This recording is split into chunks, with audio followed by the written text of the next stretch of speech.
Layer's a hard place to live. Real hard. Ain't no soft landing nowhere in here.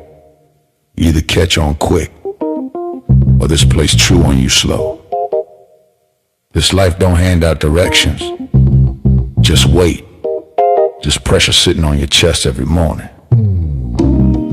Folks think trouble kicked the door in. Nah. Trouble slick. Trouble got perfume on. Smiling at you like it already know your name, already in the room when you walk in.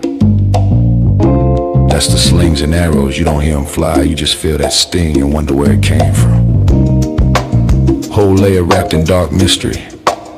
Old magic in the walls. Wizards whispering deals they don't keep. Dragons watching from the shadows, counting bodies like loose change. Succubus love looks sweet at first, then you wake up lighter than you went to sleep. Heart tax, soul pawn. It's war out here. Quiet war. Betrayal wears silk and smile real nice. Same cats break bread with you. Be the one selling your name 2 streets over. This whole thing a stone cold trip, baby. No fair fights, no refunds. So whatever shield you walk around with, it better be battle tested. Not shiny. Not shiny. Not fresh out the armory, I'm talking chip paint. Bent edges. Blood you couldn't wash off even if you tried. Cause the layer don't care how fly you look in your armor. They care what's still holding when the smoke drifts off. If you still here tomorrow, still breathing, still standing on your square, then yeah, you's a bad mother. Shut your mouth.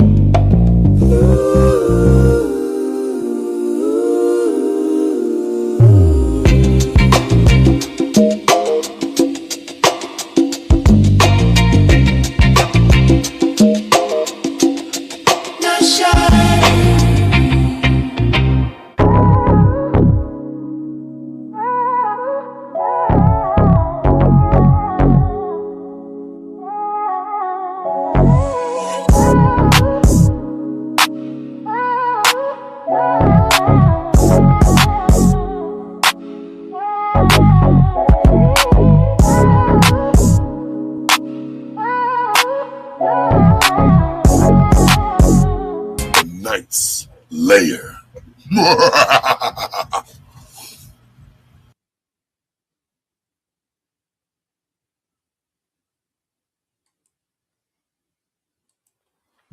With more of what you're funkin' for, feet don't fail me now. Good God. One nation under a groove, getting down just for the funk of it. One nation and we got the groove, nothing can stop us now. Hi.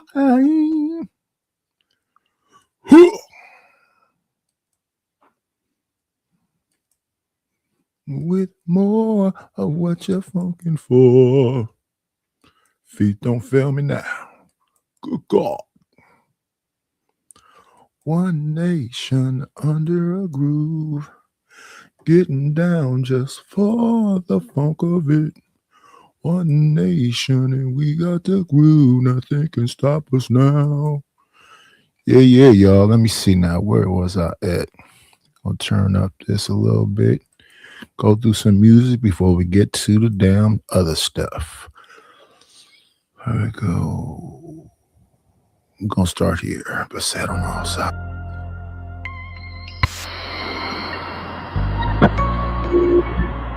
The path of the righteous man is beset on all sides by the iniquities of the selfish and the tyranny of evil men. Blessed is he who, in the name of charity and goodwill, walk through the fire with my head held high. Dust on my feet, still I look to the sky. World so cold, got snakes in the grass. Truth moves slow, but vengeance move fast. Seen good hearts break on the bad man wait. Seen love get lost at the hands of hate. Still I pray when the night get long, trying to stay righteous when everything wrong. And the wolves all grin when the light go dim. They lurk at the edge, try to pull me in. But I know my name and I know my soul. Even in the storm, I'ma hold my roll.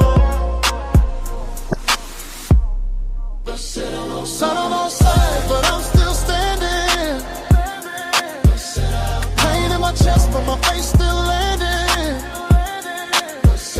Don't know the lies that the flame won't die. Too much evil under the same old sky. Set on all sides, yeah, they want me gone. But the weak don't last and the real stay strong. To the selfish lies and the cold mankind, I keep one hand on truth, one hand on mine.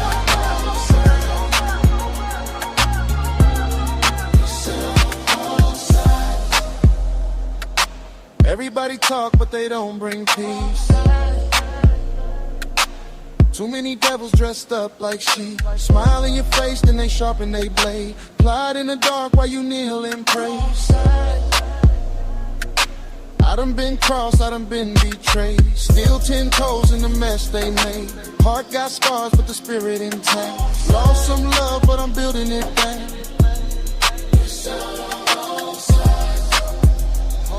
When the ground shake hard and the fear come near, I can't fold up, I was made for here. Let the thunder roll, let the sky crack wide. I'ma walk that road, I got truth inside. Come on in. Playing is always free when players leave. Judge. What it do? What it do? What it do? What up, man? I'm just stopping by the night is layer. So what's up, Mark? Yes, sir. Yes, sir. How We you going doing, through man? some music listening.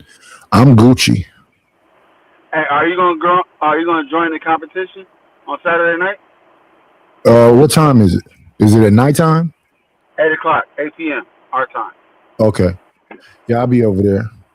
I got 3 different categories, so you can do rock, pop, rap, and R&B. So $50 each. Go ahead. So what is it? Songs, a song a piece, or you do multiple songs? I feel like I'm promoting. Do you mind if I promote a little bit? Go ahead. All right, so I'm gonna do 3 different categories: rock, pop. So rock and country go the same way. Pop and R&B go in the same category, and then you got the ratchet, rap, and all that go in the same category, right? I'm gonna give out Rock and $50 pop. to each. Yeah. Say it again. Rock and pop, same thing. No, R&B and pop. R&B. R&B and pop. Yeah. Rock is like country, rock and country, and then rap is with the ratchet. You know, like the what's that other thing? Drill. You said rock rap, and country. Rock and country. Yeah. Rock and country. And then rap is drill, and all that other stuff. You hear me? Yeah. Yeah. So Rock I think and you can win pop. on rap, no, R&B and pop, R&B, pop, R&B and pop, rock and country. rock and country, Okay. and then rap, drill, and ratchet. Right. You know what I mean? Like all that type of stuff. So yeah, it's AI music. It don't have to. It could be AI, whatever. But we're gonna have fun Saturday night, 8 o'clock. All right. Everybody wanted to invite you, but anyway, other than that, man, what you got going on? You just playing music, chilling? Yeah. We listening to some beats. That's all. We just got to listen to that song "Beset on All Sides." So now we finna go through the beats. I just came to chill, man. Come on.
and it's like that.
the motherfucking night.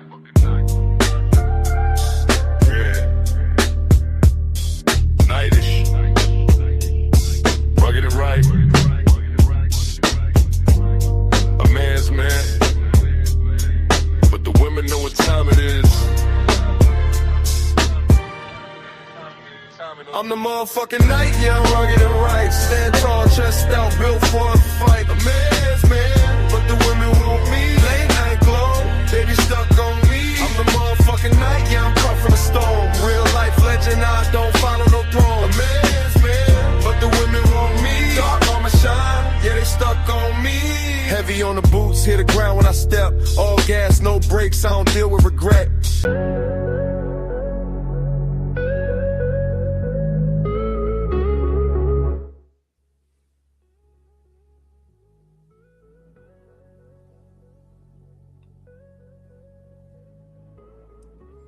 Yeah. Let's get to it. I was looking at the end of this earlier. I want to see what the beginning was like. Illusion of options. Shout out to Hampton. This might be risky. Miss Sherelle. Let's see what they was talking about. Looked like he's showing a clip from that other show, Truth. What is it called? I forget the name of the other show.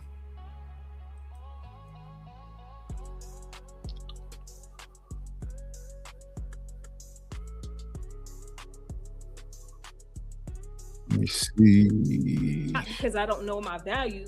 I know exactly Good. what my You can value hear? is. I know my worth. I know who I am. But I don't have to explain. This how they be doing this shit now, Cheryl. You ever see it? It's like they got the picture of what they watching like on their chest. I don't know if that come from TikTok or what.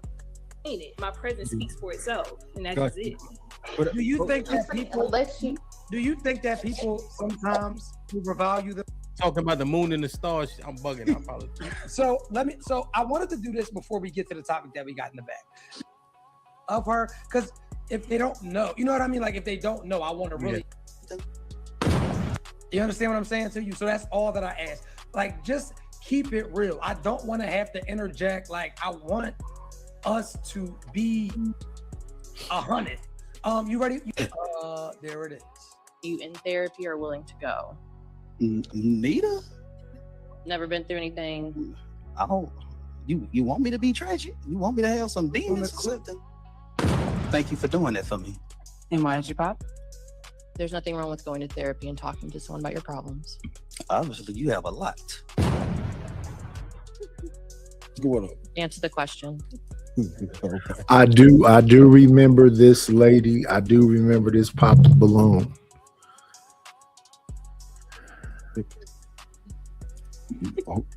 Trump. Why'd you? Yeah, I got my bachelor's in criminal justice, minor in psychology and political science. I studied it. Thank you. That doesn't matter. It's still the same system. Perpetuates the same results. Did you vote for in the 2024 election?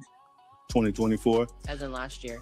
No, I don't subscribe to politics. I don't subscribe to politics. You know, it's the illusion of choice. And why'd you pop? That's bullshit. Damn. Hey, she was talking spicy too. She was talking mad spicy. Yeah, Savage. Those is all songs, you know, from yesterday I made. Well, all beats from yesterday that I made. But shout out to Earp for coming through and doing the commercial. Imperious, I guess, went over there and embarrassed himself over there on Taz. Yeah, Blue Jay, we just was listening to a few beats that I made yesterday. Hello, Jackie Valentine. Salute to Savage and hello, Genesis. Yeah, so if you've seen her, if you see this, and what made me So this her down go here. to her page is because I've See seen right like under- the vicious attacks. Underneath me, that's her. No, yeah, I know that. I saw that when it went viral, when she went viral a couple of months ago. Okay. That she was getting, right? Like a preference is Now your this preference. is You the like- delusion of options, right? I didn't want to get too far off this premise, but I do like the road that we traveling. Okay. There is. Let me see if I can find it. There was a place in this where we got a full body, but we gotta stay where we at, right? I just didn't want people to think I lost the plot, and I think we on it. You know what I'm saying? Let me see if I can find this real quick. Like, share, subscribe, tell a friend to tell a friend. Hit that like button right now if you can. That helps the channel the most. I can't find it. I don't know why I feel like I'm. And ditto that same thing. Like, comment, subscribe. Thank for the people that have subscribed in the last few days. Appreciate it. Appreciate it. Thank you for the subscription and the likes. So close. The lead. No, it's good. It's better than what it is on. What up, a brother of a certain age?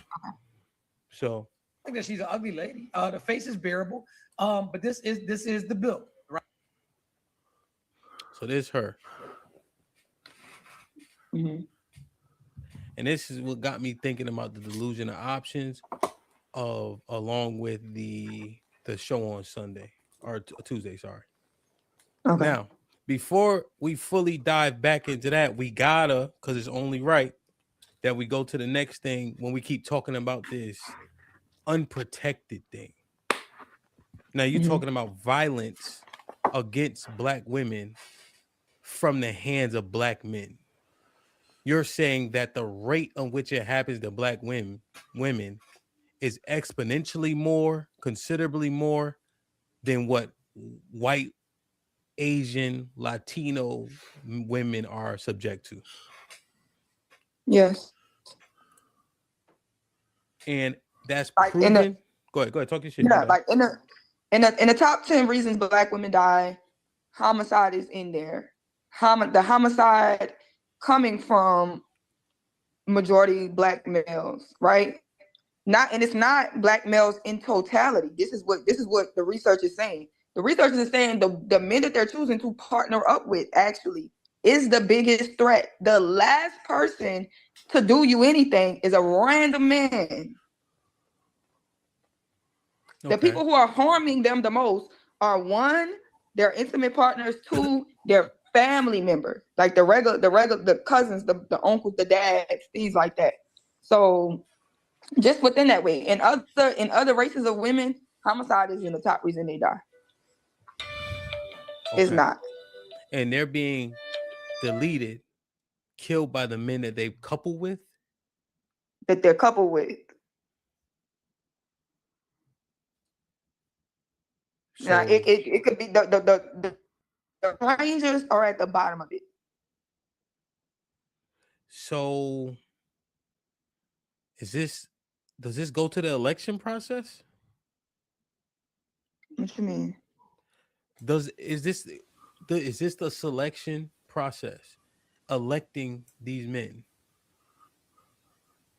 Yeah, that's what I said. I said the offness is, remember I said earlier in this stream, the offness is you're selecting the physical powers, but if he's going to use the physical powers against you, right?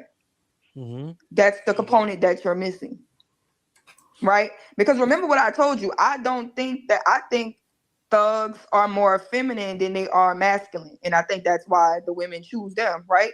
They're way more overly emotional. They're not stoic. You can't talk to them any kind of way. They're okay with the woman running around, having a job, being educated, and they don't have to work. These aren't masculine, just strong in masculinity men, right? But the thing about it is what's going on, Sin 7 Sin? What's up, No Chaser? Let me make sure I run over here right quick and put this link inside the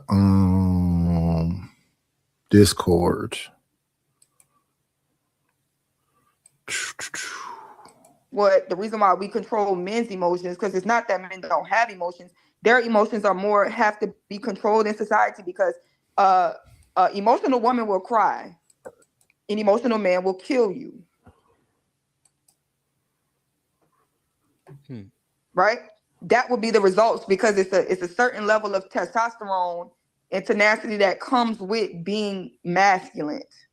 So his emotions not directed in the right way it will be way more chaotic. right? So we can say that, but what do we say chaos energy is? Feminine energy, right? But when women are just chaotic, they need the masculinity to blend them. But if you add the chaos with the masculine is now being chaotic, you're gonna get disaster every time.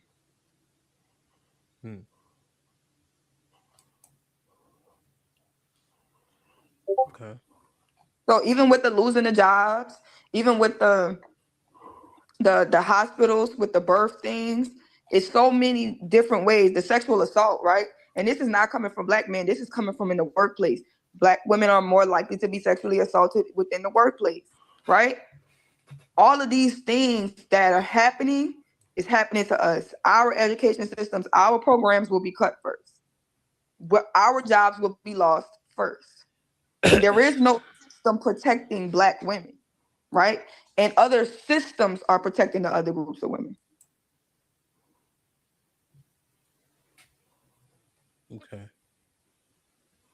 So I put femicide by race. Right. It says broken down by race. You have to be careful because in the US it's usually tracked under broader categories like homicide of women, intimate partner violence, gender related killings, not always labeled explicitly as femicide.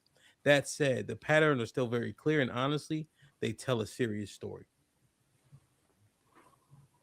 So it goes by with someone they know, especially intimate partners. It says Black women highest victimization rate amongst all racial groups, roughly 2 to 3 times more likely to be killed than a white woman. Most common context, intimate partner, community gun violence spillover. This isn't just a relationship issues. It is also tied to higher exposure to violence overall in certain environments. Mm-hmm. White women, lower overall rate compared to Black women, but still the largest number of victims because of population size. They are emphatically killed by domestic partners. Yeah, white men are they're number one for the, you know how like when men flash out and kill the whole family? Yes.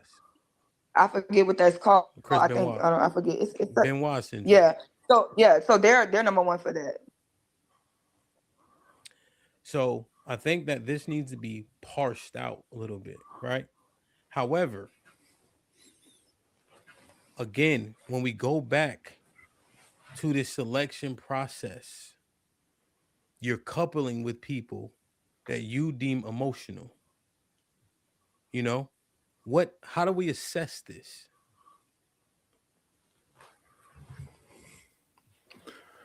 How They do we? don't.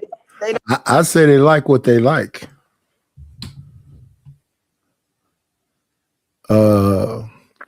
Shout out American Trades, man. Appreciate you for coming through. I think they like what they like.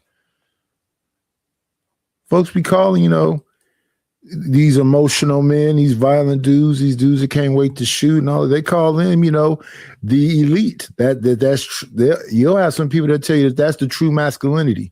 Them the soldiers right there.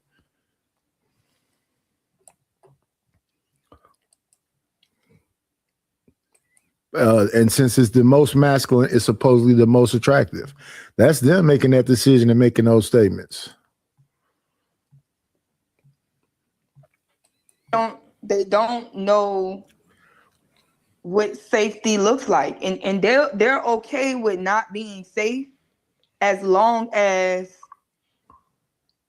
they're having a good time, right? Okay, so there was an article right here. Okay.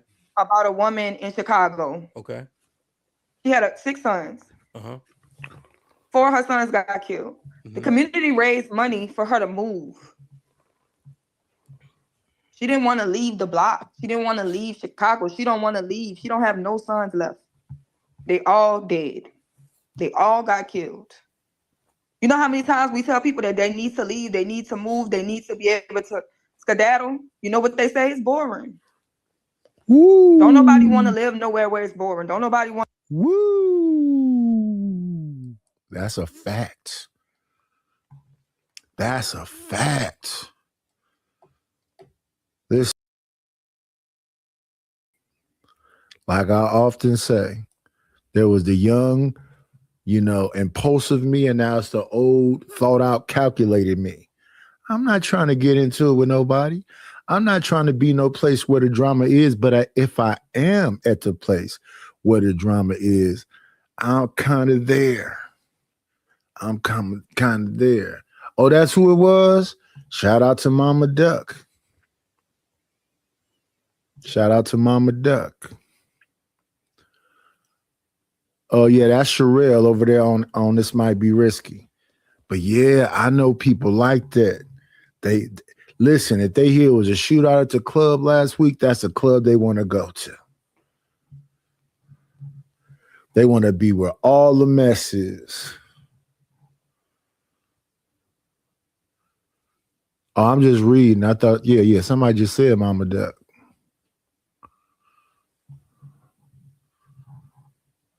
Let me see.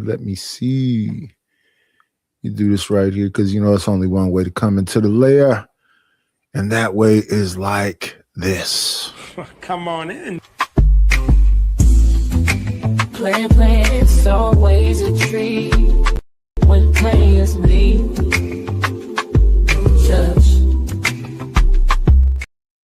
Salute Shyrilla. Church,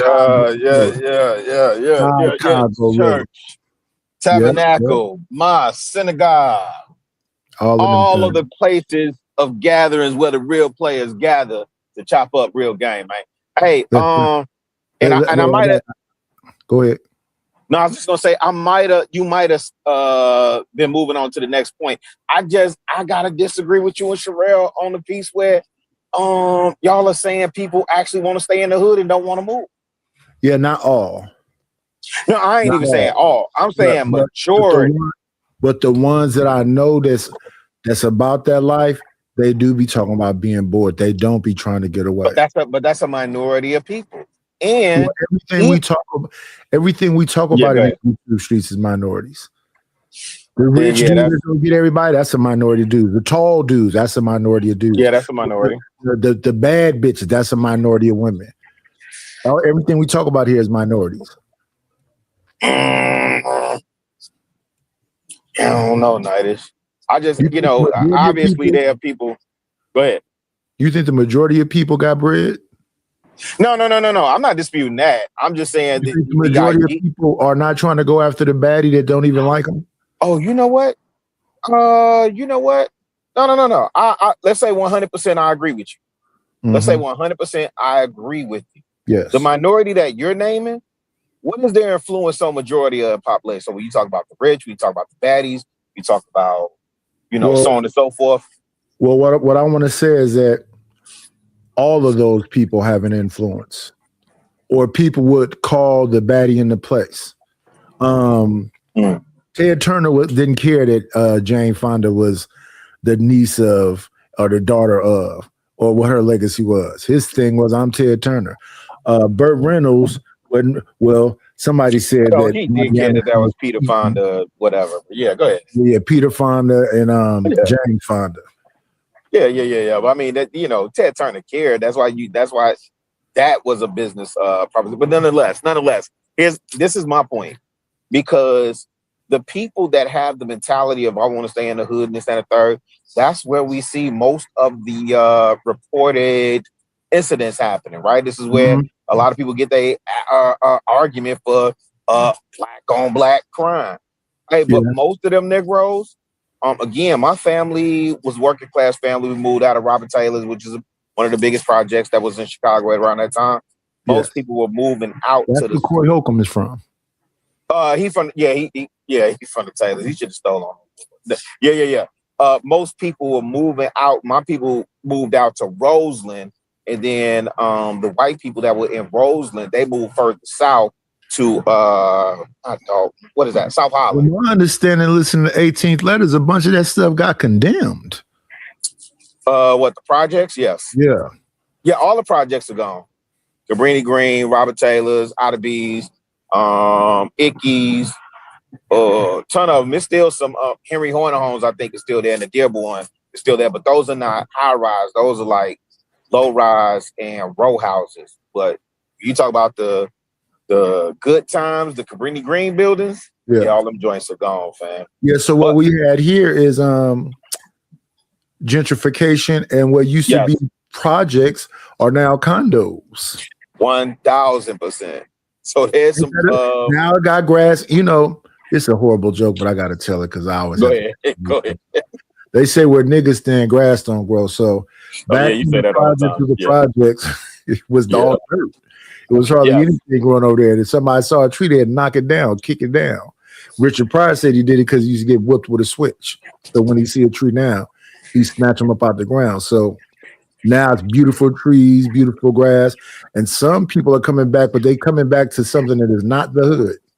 And they got cameras everywhere. So all the things that you used to be able to do in the dark, you can't do in the dark. And if you shoot that camera out there, have another one right back there.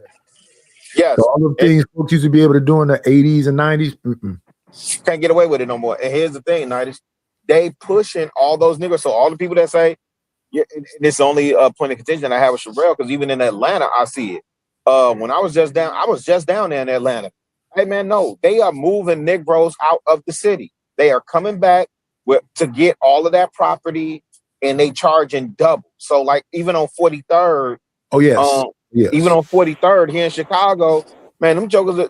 There are what they call it, single family units or whatever. Man, them joints is like they look like townhouses. So you got the basement, first level, second level, and then you got rooftop access. Them jokers going for $500,000 to $1 million easy. Yep. But you could be downtown. You could be literally Nighties. You could be downtown here from there in like 10 minutes. that's why they cost that much. Waterfront and close to downtowns. Yeah, don't even get me That's started all on you wanna waterfront. get. Hell, Lake Michigan is prime real estate. That's going for no less than $1 million, $2 million, easy. But they moving all the Negroes out of we there. have literally got sprawl because there's so much density.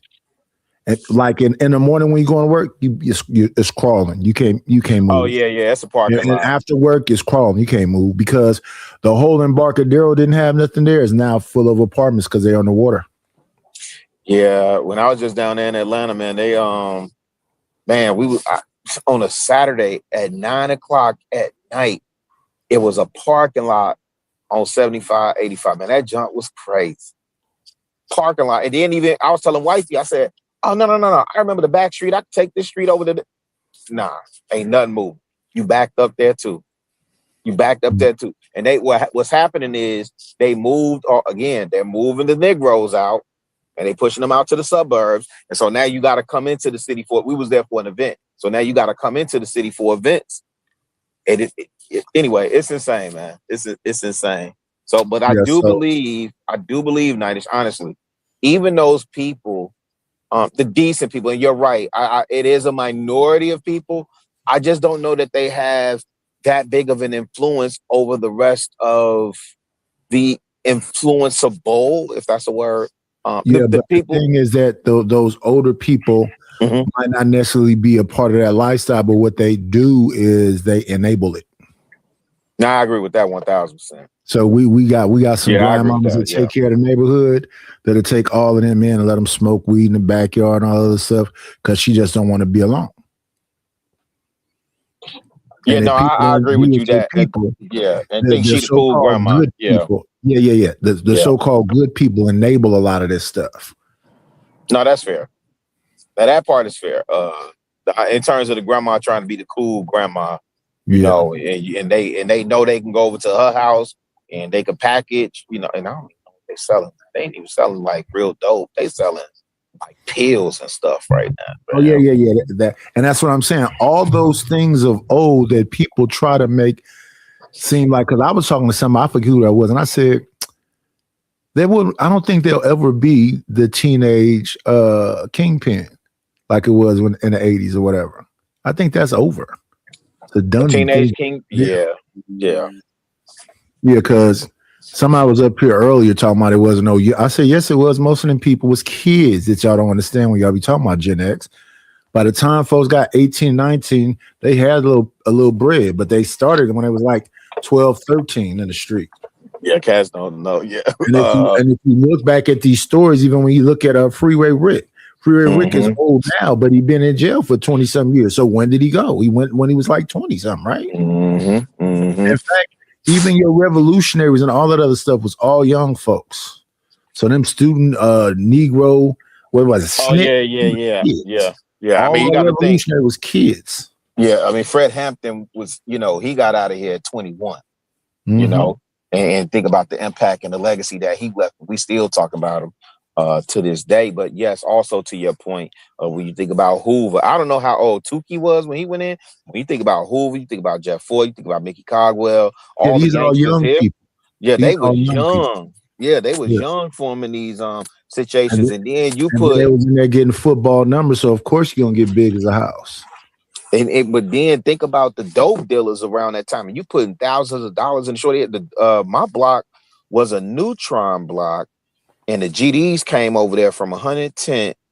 And one of the guys that stayed right across the street from me, hey man, that joker was moving big weight, and we was the same age. He dropped out sophomore year. I'm a square L7 that's still going to school. He dropped out to move that work.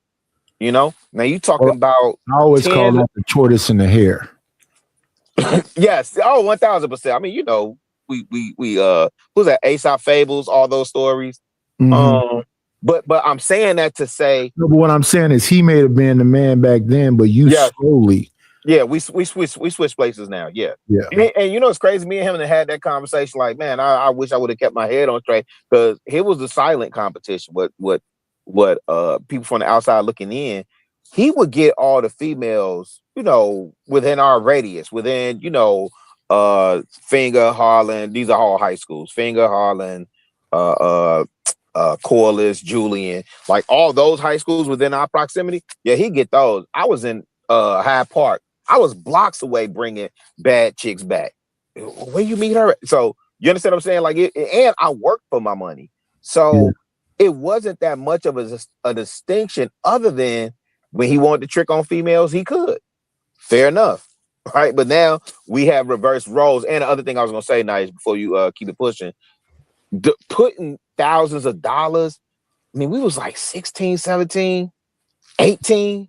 You talking about tens of thousands of dollars in a homie pocket. And he's a Neutron. He not gangbanging, but he got the backing of the GDs off 110. Man, that's a recipe for disaster. I mean, he avoided a lot of stuff. He got to retire and get out the game, and I think he's driving trucks now. But yeah, man. Yeah, that was a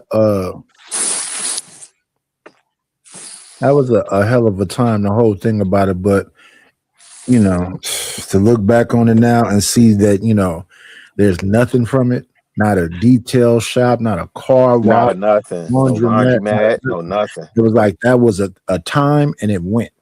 Wait, but Nighties, you was in the game for a little bit too, right? When I was a kid. Yeah. What happened with you? Why didn't you? I got married. Oh, okay. Yeah. I got stabbed when I was 19. Right. No. I got shot when I was 19. I got stabbed when I was 20. I kept going to jail, so I wasn't good at it. Okay, I was horrible at it. They'd be like, "That's a roller." I'm getting that $20 anyway. I never care about none of that stuff. I'm taking the risk. Yeah. Y'all can be out here scared and holding on to stuff and trying to. Yeah. I was trying to get whatever. Yeah, I was bad at it. I was a horrible criminal. Got you. But when you got married, you said, "Okay, let me exit stage left." No, I exit stage left before I got married. Oh, okay. I exit stage left when she got pregnant. I was 22, she was 20. Okay. Yeah, after she had my daughter and I went away, I was like, I can't go back and still be in that same stuff, because now I'm endangering my family. Yeah. So I went cold turkey. They were like, "Nigga, you'll be back." I said, "No, I will not." But then what happened to the bread? Like, even for you're saying, hey, we didn't parlay, or the dope boys didn't parlay that into, businesses that they could pass down, or business that would. The last decent amount of money I had went to an attorney. Got you. And that was the last thing I had. When I came they back, don't never tell us about that part. They don't never tell us that part. Now, why they don't tell us about the retainer fees and all that? The retainer was 15 G's, and then the fight the case was another 15. So that was that. Why they don't never tell us about that? They tell us about everything else. Oh well, yeah. That lawyer retainer fee. Shout out to the shout out. And then when I came back, it was all bad. Got you. So I had to pretty much do physical labor. Oh, that's why you got into the construction like that? No, the family was doing it, but I walked away from doing that stuff to get, in the street because the physical, when I first started, so for example, I used to work with my father's uncle and he had contracts with the city. So I used to wake up early in the morning. This is the uncle that lived in his, this big ass house under his house with a crackhead prostitute that he was in love with. His wife and kids didn't live very far from this other house. They were, she was like elegant, educated, and to see he left his wife to go be with that crackhead used to throw me off when I was younger. But yeah, that man had contracts with the city of Oakland. So I used to go over there early in the morning and water the flowers in his nursery. And we wait, this wasn't the uncle that produced the Giants, was it? This wasn't your the one you be showing the pictures of with the two cousins you got. You said one of them. Oh no, that's not that uncle. I worked with him too, though. They did demolition. Okay.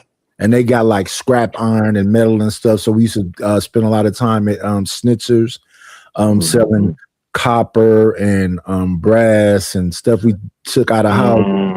Back in the days, those frames and those apartments and stuff was aluminum frames, and the pipes was copper. So we would do that stuff, and then they end up getting junkyard. That's my father's other uncle. Now this one I'm talking about lived on 40th and West. So he had these contracts with the city of Oakland. So we used to go and plant the plants for the schools and office buildings, city buildings. So we got a big long flatbed truck and we taking probably 300-400 ferns and whatever else and digging these holes and planting these trees and then taking sod and laying the grass, setting up the sprinkler systems. And I'm super young when this is happening. So we were working till I had calluses and I wasn't, I was probably 12, 13. So yeah, hard labor. Let me see. Let's get back to it.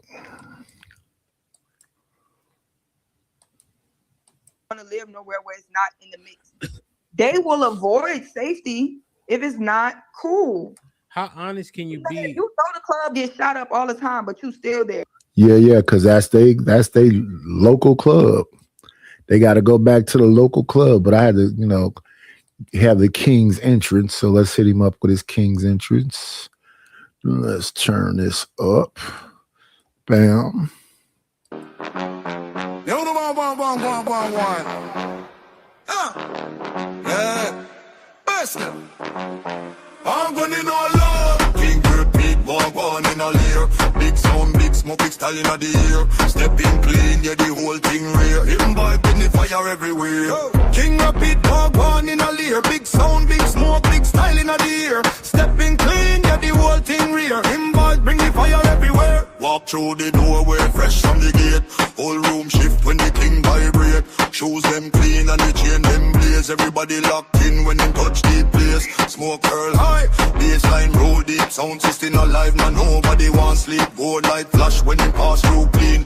Top rank style, yeah, him born for the scene. No long talk, just pressure and grace. Cool like night, but fire in a face. Every girl stare, every brethren not. Whole year light up when the general trod. From the front to the back, make the whole place sway. When the rhythm drop hard, everybody get brave. Hands up high, let the sound boy know. King rapid on the vibe, let the whole thing go.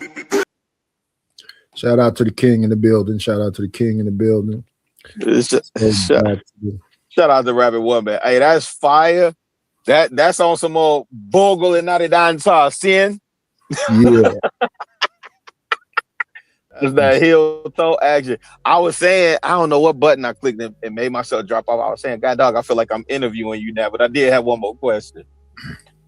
Yeah, in terms of, so even for your expertise, and the money that you was able to get out the game or whatever, how come that didn't translate or get passed down through the generations, whether it was your seeds or your nephews or cousins or whoever, younger cousins or whatever. I didn't talk about it. Okay.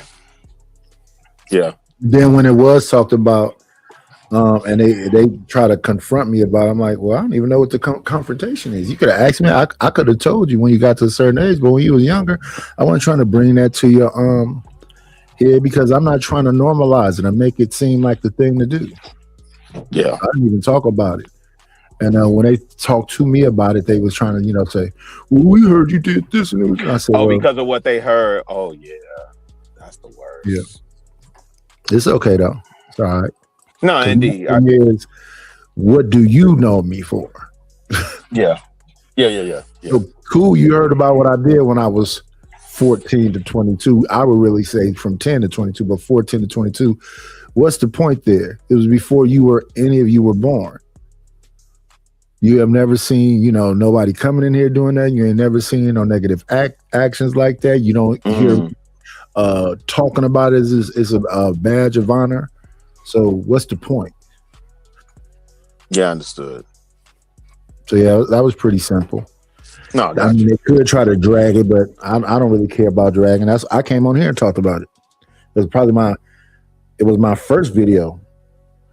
Second video was about having a kid. Third video was about after my wife passed. And every one of those videos, I talked about that way before we got to the Black House, way before I got to the Black House. All that stuff was thrown in my face soon as I got in these places. Aren't you the one that got that video, they say. Mm-hmm. And that's why, if you thin skin, don't talk about nothing you don't want to be thrown back in your face, because all of it will be. Huh.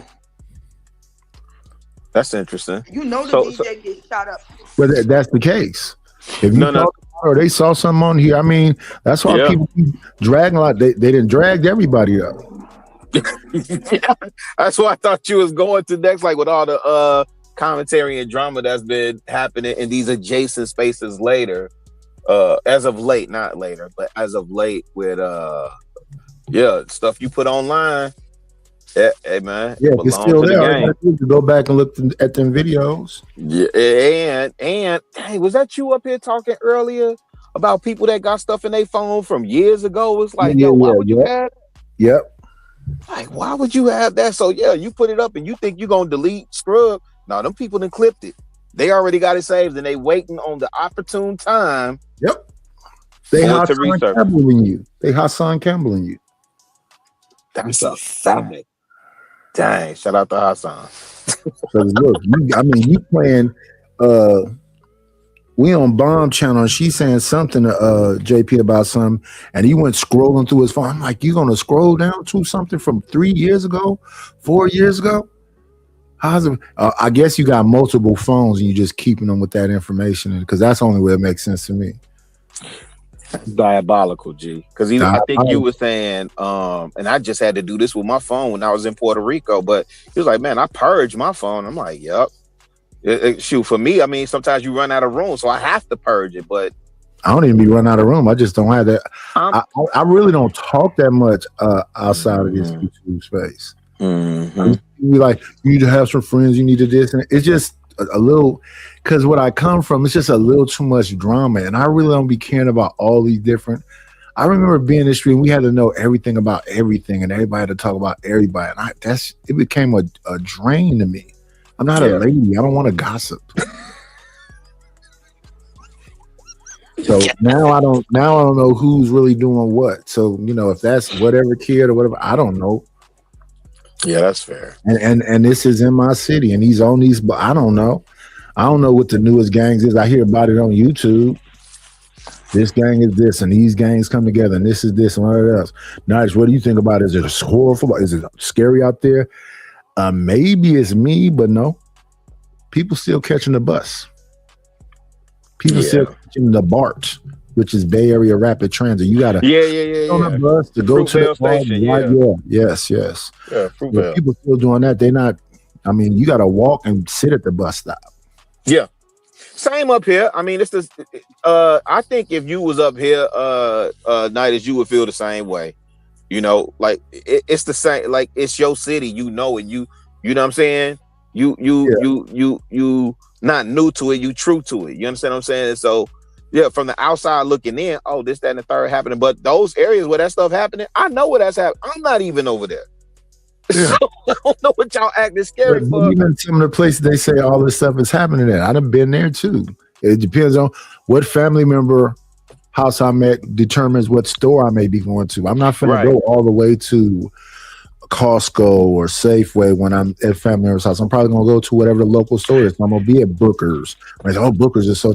I'm gonna be at Apartment Yeah, City. but you're not walking around there like you a tourist or something. You understand what I'm saying? You from that, right? That's what I'm saying with these people when they come here with the foolishness and the nonsense. Like, no, just act like you belong. I had to tell my son, they walking around like their head wasn't even on the swivel. He was just walking around like looking like he's curious. No, hey man, act like you belong here. Don't do that. Don't do that. That's pretty much it. Yeah, act like you belong here. Mind your business and keep it moving. And the cold part about it, I dress like this every day. This is not some YouTube clothing. These are the clothes that I have. Well, for people that pay attention, they should know that. So I'm in a button down. I'm in my leather jacket. I got my hats on. Everybody seems like this all the time. I don't care, It is what it is.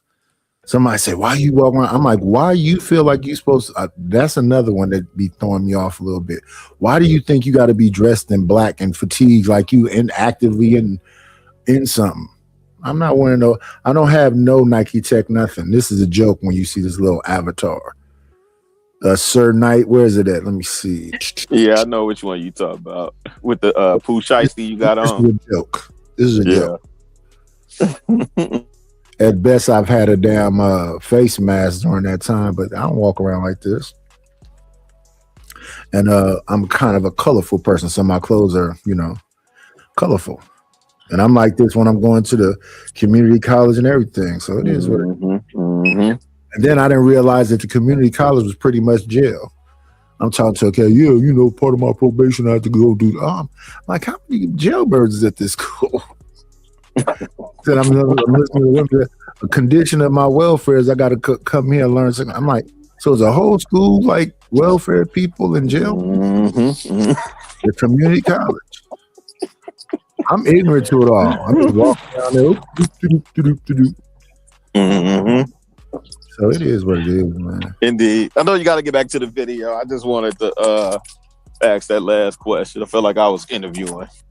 No, I'm finna be here for a second. We got a couple of videos to get through. We're just starting with this one. Starting with the illusion of options. Was this today or yesterday? This was earlier today. I saw the end part of it. I didn't know who they were talking about. I'm just now realizing they were talking about the girl on Pop the Balloon. Okay. Still there. You know that this place right here is a high percentage for you to be harmed, but you are always there. So, how serious and honest can we be in this conversation? We can be always serious and honest. So, and I'm asking, right? Because we always look at who loses their life, right? And we skip to the end. Do we look at the process? Do we look at the decisions?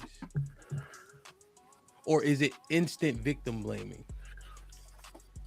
If I make a decision to do a thing and my bungee cord snaps, if my parachute don't work, and I'm conscious, do people say, damn, he shouldn't have went out like that? Or damn, that's fucked up that parachute ain't work? A lot of people be saying, damn, he shouldn't have went out like that, or he shouldn't, or she shouldn't have. A lot of time, I've never heard so much disrespectful rude stuff as I've heard in the last 15 years. All the things that we used to consider, normal, like get up when you see an old lady or you see a woman with kids, carrying a bag, opening the door, all the things that was kind of like normal. I've been cussed out for holding the door. Man, look, I just went to vote early. It's our primaries today, so I went to vote earlier. Man, I'm definitely holding the door for Nana. Nana was like, "Oh no, I got a young man. No, I got you. Let her go in front of me the whole nine. Why? Because the women and children, the women and the elders, that was the priority. And so yeah, I think it downright get discouraging, man. Sometimes I'm a bit choppy with y'all because I try and keep No, I understand what you're hold to saying. I was tradition. literally at that community college where a young man cussed the woman out that was setting up something that was in the auditorium area, and Mm-hmm. he was trying to feed the people who helped set up first. And that man lost his mind. And me looking at everybody else like look down. I'm like, damn, ain't nobody gonna say nothing. Ain't I nobody don't gonna do the say hero nothing. role no more like when I was younger. So I'm just looking at this man full-fledged cuss this woman out. Bitch, I don't give a fuck. And ain't nobody saying a word. And then when I got on here and started listening, man, you got to stop jumping in front of, you don't know what's going on. I hear so many people on here like, that's a grown ass woman. She making her decision. Why she in the man's face? I'm like, man. I say, so the grift is fuck these bitches, I guess. I just can't do the grift. I'll tell you something. I did. Let me see. Somebody trying to call me. Can you hear me now? Yep. I will tell you this though, because I fluctuate. I listen to you a lot of times, and I'm like, damn, like we toast, we cook. I did listen to the Youngblood classic codes or whatever. I was listening to him. I was like, okay, it might be a little bit of hope because he definitely sounds like he from the low end, and he been involved with some things, but he also sounds like he got some sense in that he has read and still stick to the true code. Well, not the true code, but the code of women and children first. But it just amazes me, to your point, sometimes. Even when I was down in Atlanta, man, them cats, jump on the martyr. Y'all got Bart out there. They got martyr down there in Atlanta. And them jokers, Elder gets on the train, and them jokers ain't moving. Like, and what? So what? It's crowded. I'm tired too. Like, yeah, I forget what they call that thing in Oregon. The Max. They have something called the Max. yeah. Hey, you know what? That now that's a whole nother story, man. Now I'm in my old man phase, not telling these random stories. Going in that cat. I was leaving Portland when I used to work for Adidas. I was out there on a trip, and I had to take the train into the airport. And sure enough, when I had took the train, I guess it was either another train or whatever. I was in close proximity to the dude that took old girl that was a Muslim up out of here. I don't know if you remember that story. But come to find out later, I was in close, like either a train or a cart away or something like that. I was like, God, dog, man. Dirty game with a nasty name out here, man. People got no heart, no emotion, no empathy, no feelings. It's just literally at times every person for themselves. And that's all I'll be saying. That's all I'll be saying. I don't even want to take nobody home because, like I said, there are small pockets of people that are responsible like that, but it seems like small pockets to me. What happens when Generation X joins the ancestors, Nightish? I don't know. You see what I'm saying? You see how you just said that? That's the part that concerns me. That's the part that concerns me, G. It feels like a lot of people aren't even having these discussions. This is a non-discussion for them altogether. I literally consider, my uncles I hold in high regard, right? But then when I think about my granddad, I don't want to disappoint him. And so it's literally like, I got cousins that didn't grow up with him, so they don't have the same, they got the soft of him. You see what I'm saying? Like for me, I got the generation where they start whooping kids and stuff. Man, yeah. He called them the beanies, man. He didn't lay a finger on them jokers, man. So they think it's all soft, and I'm like, nah, that was Mufasa, y'all tweaking, right? But I just know that, like, when me, my sister, my cousin Tay, hey man, when we go, man, it's gonna be nice. It's gonna be bad for a lot of black families, fam. For a lot of black families, especially families that choose to embrace exceptional individualism over community or communal efforts. It's gonna be bad out here, G. Really is. You don't think there's no young folks that are stand up? There are, but they're not in the. I I don't even think they're in the Malcolm Gladwell 10% of tipping point to influence some of the other ones, right? Because the easiest thing right now is to be debaucherous, to be rebellious, and that's what appears to get celebrated and rewarded. And so that's what it looks like to me that they celebrating right now. Well, so that's what I'm saying. So if it's a minority that's really doing that, and the other people are enabling or celebrating and rewarding it, that's kind of where we coming from. That's pretty much where we finna go in this illusion of selection or whatever. What's the name of the damn show? Illusion of options. Okay, illusion of options. That's a decent title. Yeah, because the lady they're saying is not very appealing, but she's talking to dudes like, you know, she was almost talking to them dudes like Jay Prince was talking to them women when he went on the Pop the Balloon. Oh man, I gotta see this. I didn't see half show early. I saw the tail end of it. Did you see when Jay Prince went on the Pop the Balloon? In Milwaukee? I don't know where he went, where it was at. Where they popped him, like as soon as he came out, they popped it on him. Thank you, sis. Yeah. And then he said all that wild stuff to him. Oh, yeah. Yeah, I saw that. Yeah. What's going on, Studio Mansions? Yeah. That's all I'll be saying, you know.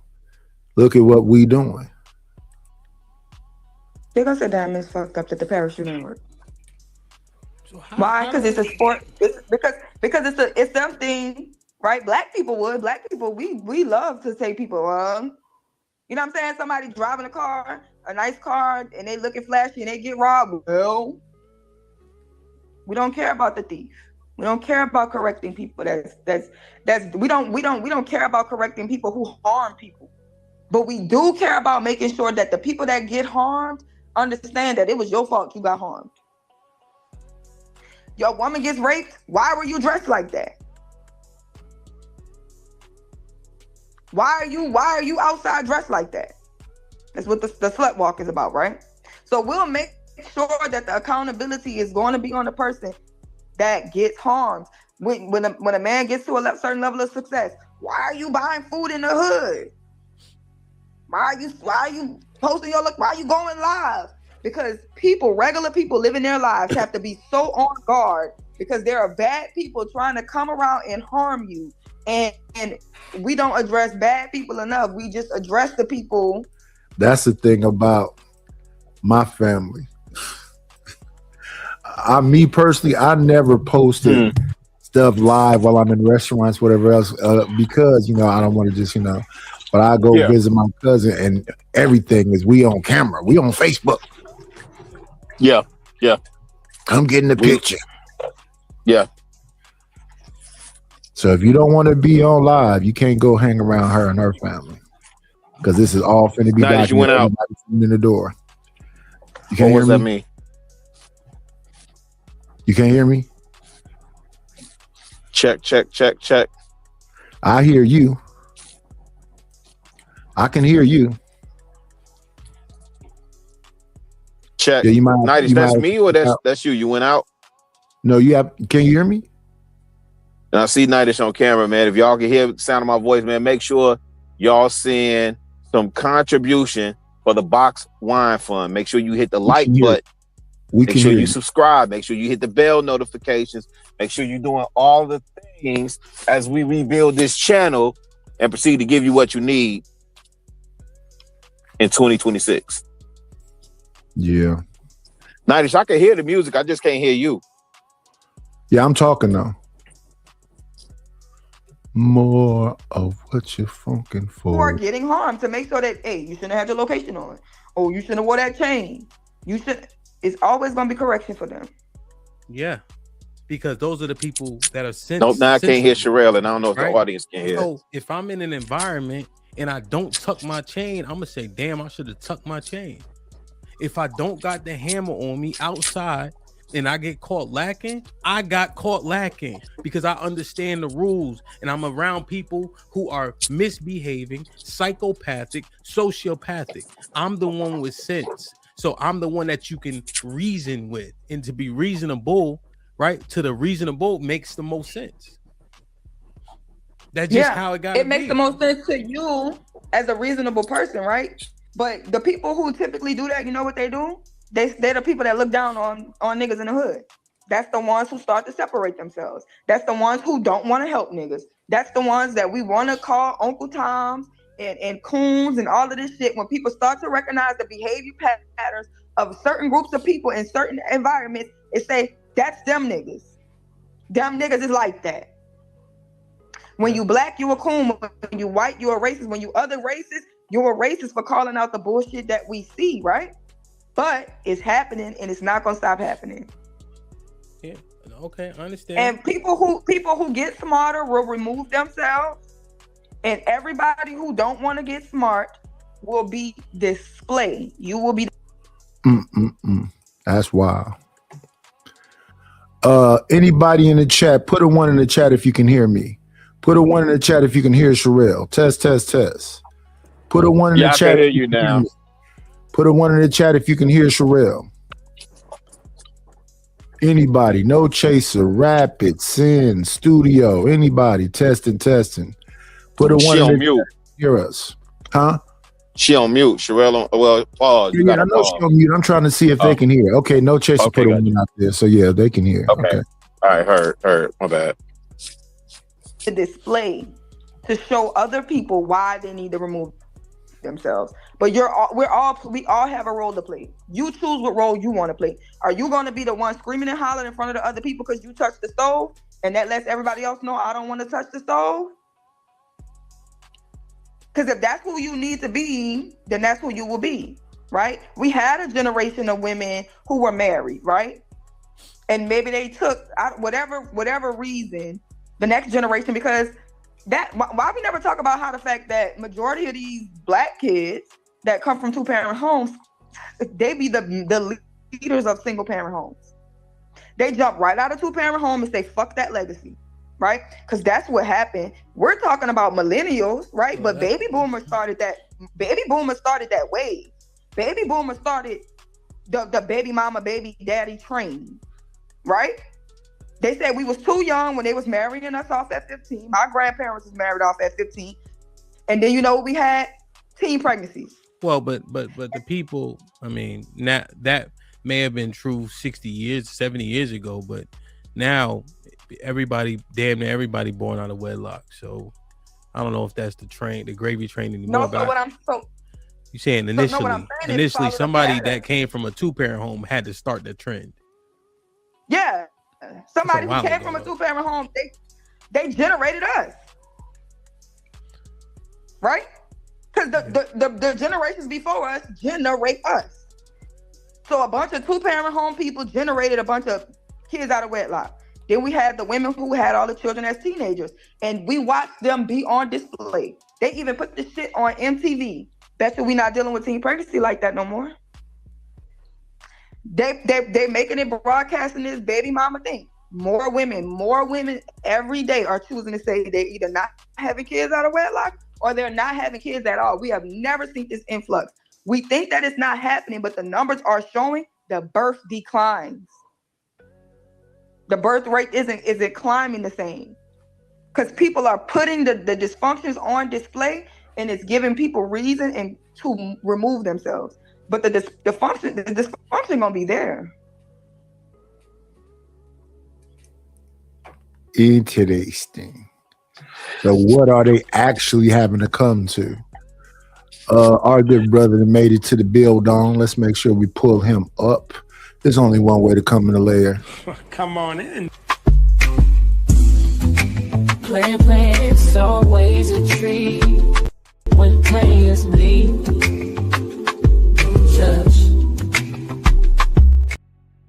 Wow, good evening, Lord ADS. Sir Lord ADS. Uh-oh.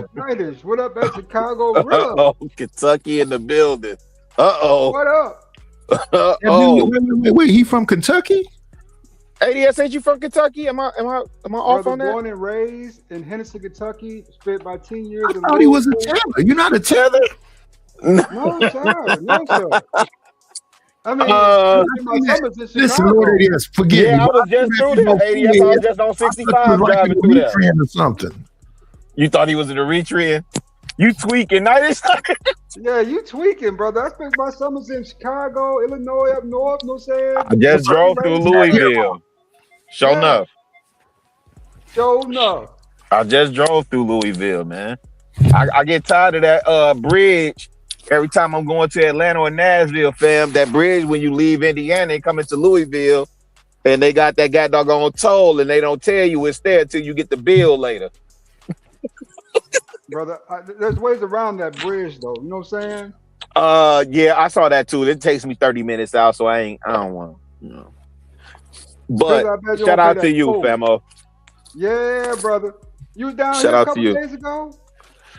Yeah, we was I was in Atlanta for the weekend, man. So yeah, I was up there through Kentucky, man. Hink out that way too, man. I said I gotta stop through there one of these days, man. Yeah, Hink was supposed to eat some booze a long time ago. From Kentucky? Yeah. Oh, hold on, let me grab this. My man's bringing this package. Let me grab this package real quick. This is really talk a few minutes back, man. You're absolutely right. Remember, see, and people don't be listening to me because they say I ain't got no type of celebrity right behind my name. No, you do have a little bit. You add value to shows. Who told you that lie? Man, people crazy. But I was telling, man, gentrification, bro, is serious business for black people. You know what I'm saying? Globalization, you bringing all these folks in. You know what I'm saying? And then the feminization of it all, right? That's progressive stuff, man. You know what I'm saying? That's serious stuff. That's our demise.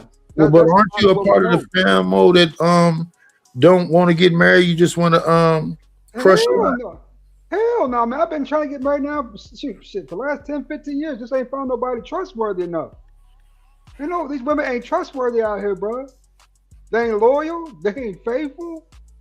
I ain't putting no ring on nobody's finger, go straight to the divorce court the next day.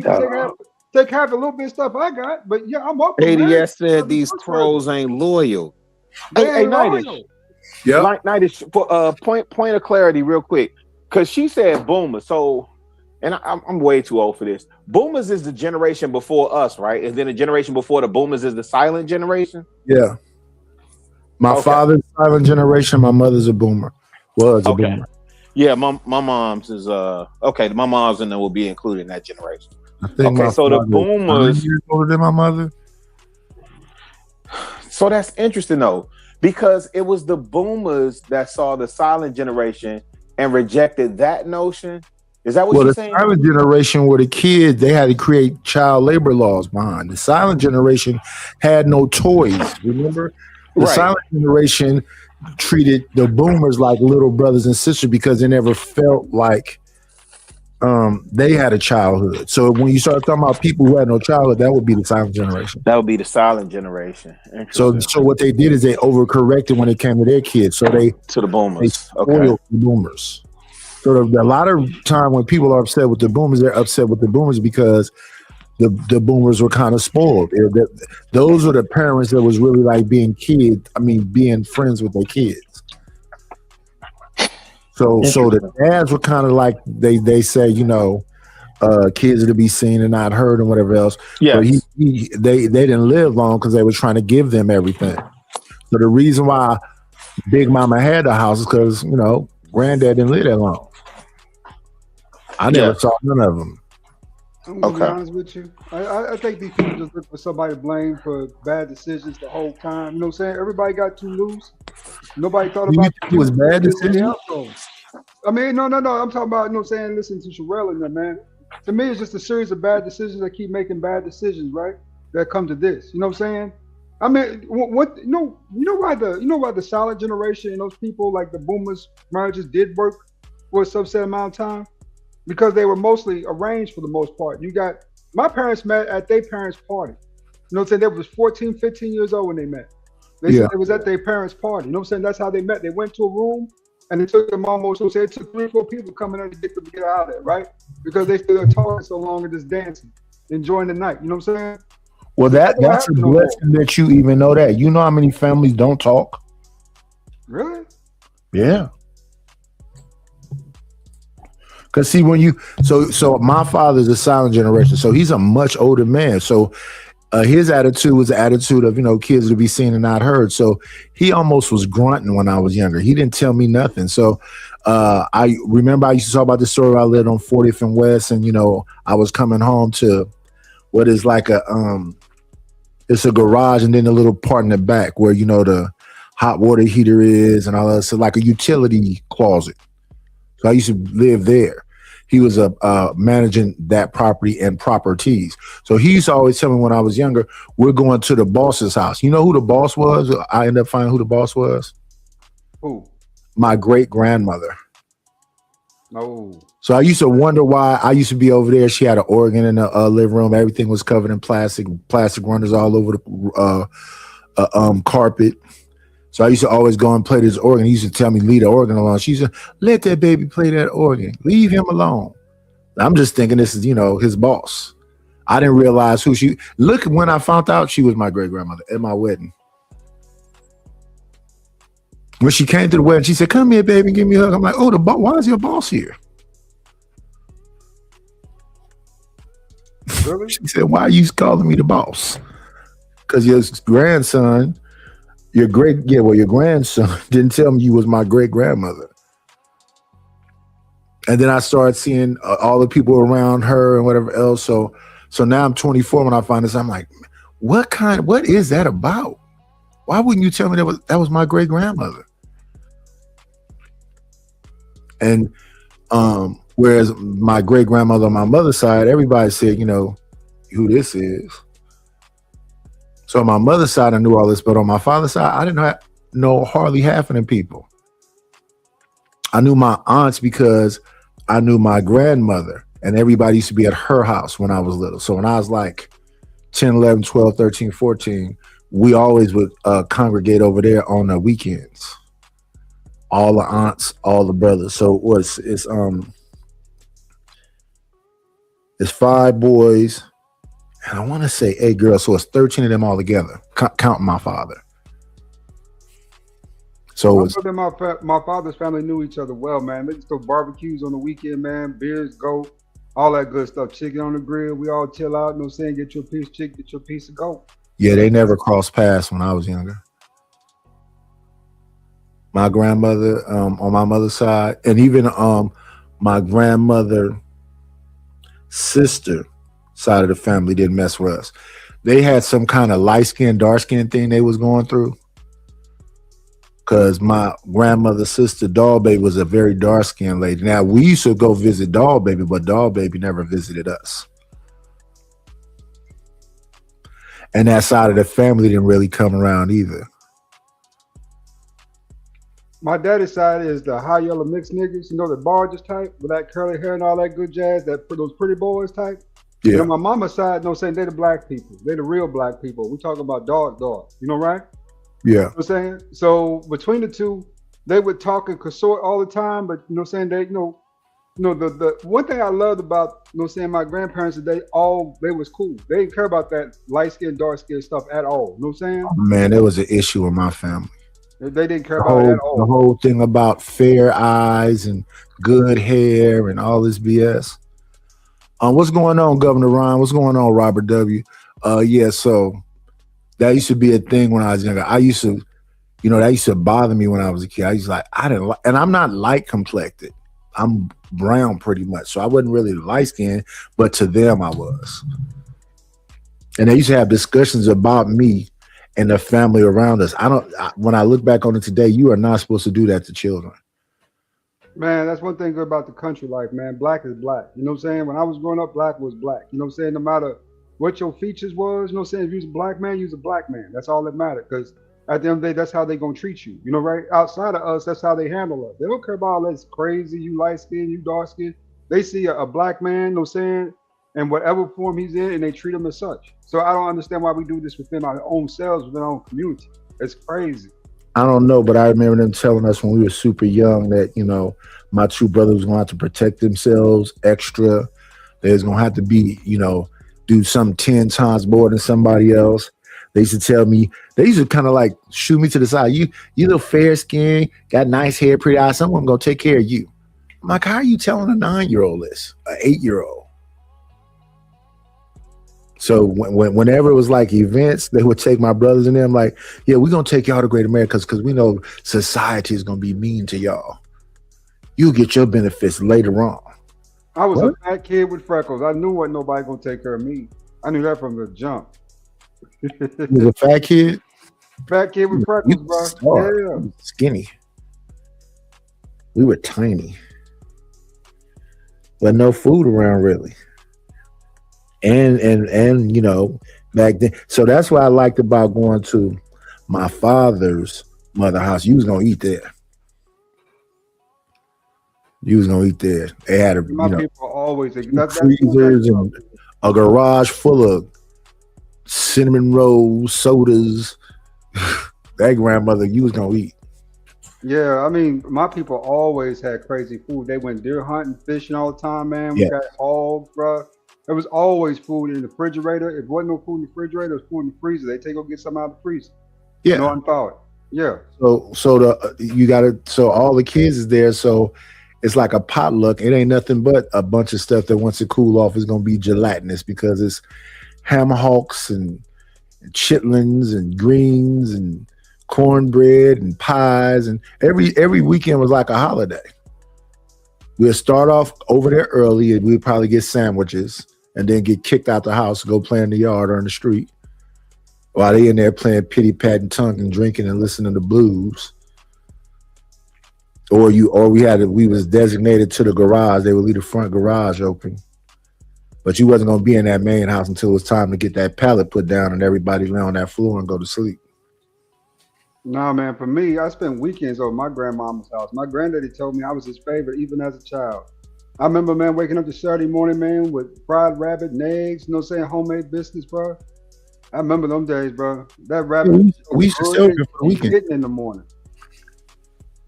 We used to stay over there for the weekend. You know, they used to bring like vans and RVs that they had beds inside of. Yeah, we used to stay there. Sometimes we used to go to Madeira. They had like some land down there and a house that was like kind of slapped together it was a house, but it was kind of like a shed more. How could you describe it? It looked old.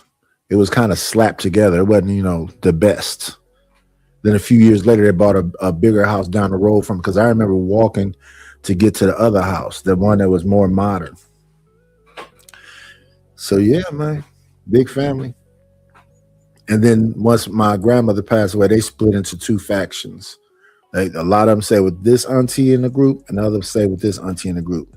It was usually the aunties holding the family together. That kind of happened when my people passed. My granddaddy passed, they called him Rooster. Rooster passed and things started changing, right? You know what I'm saying? And the demographic. That's when the family started splitting up, man. Granddaddy, man, God bless Granddaddy Green, brother. Rooster. Yeah, Man, he my real Chicago, father, dude. Real Chicago. his father's name was Straight Lead from Belly. Chicago. Yeah. I don't know why they call him Lead Belly. But let's get back to the whole illusion of options.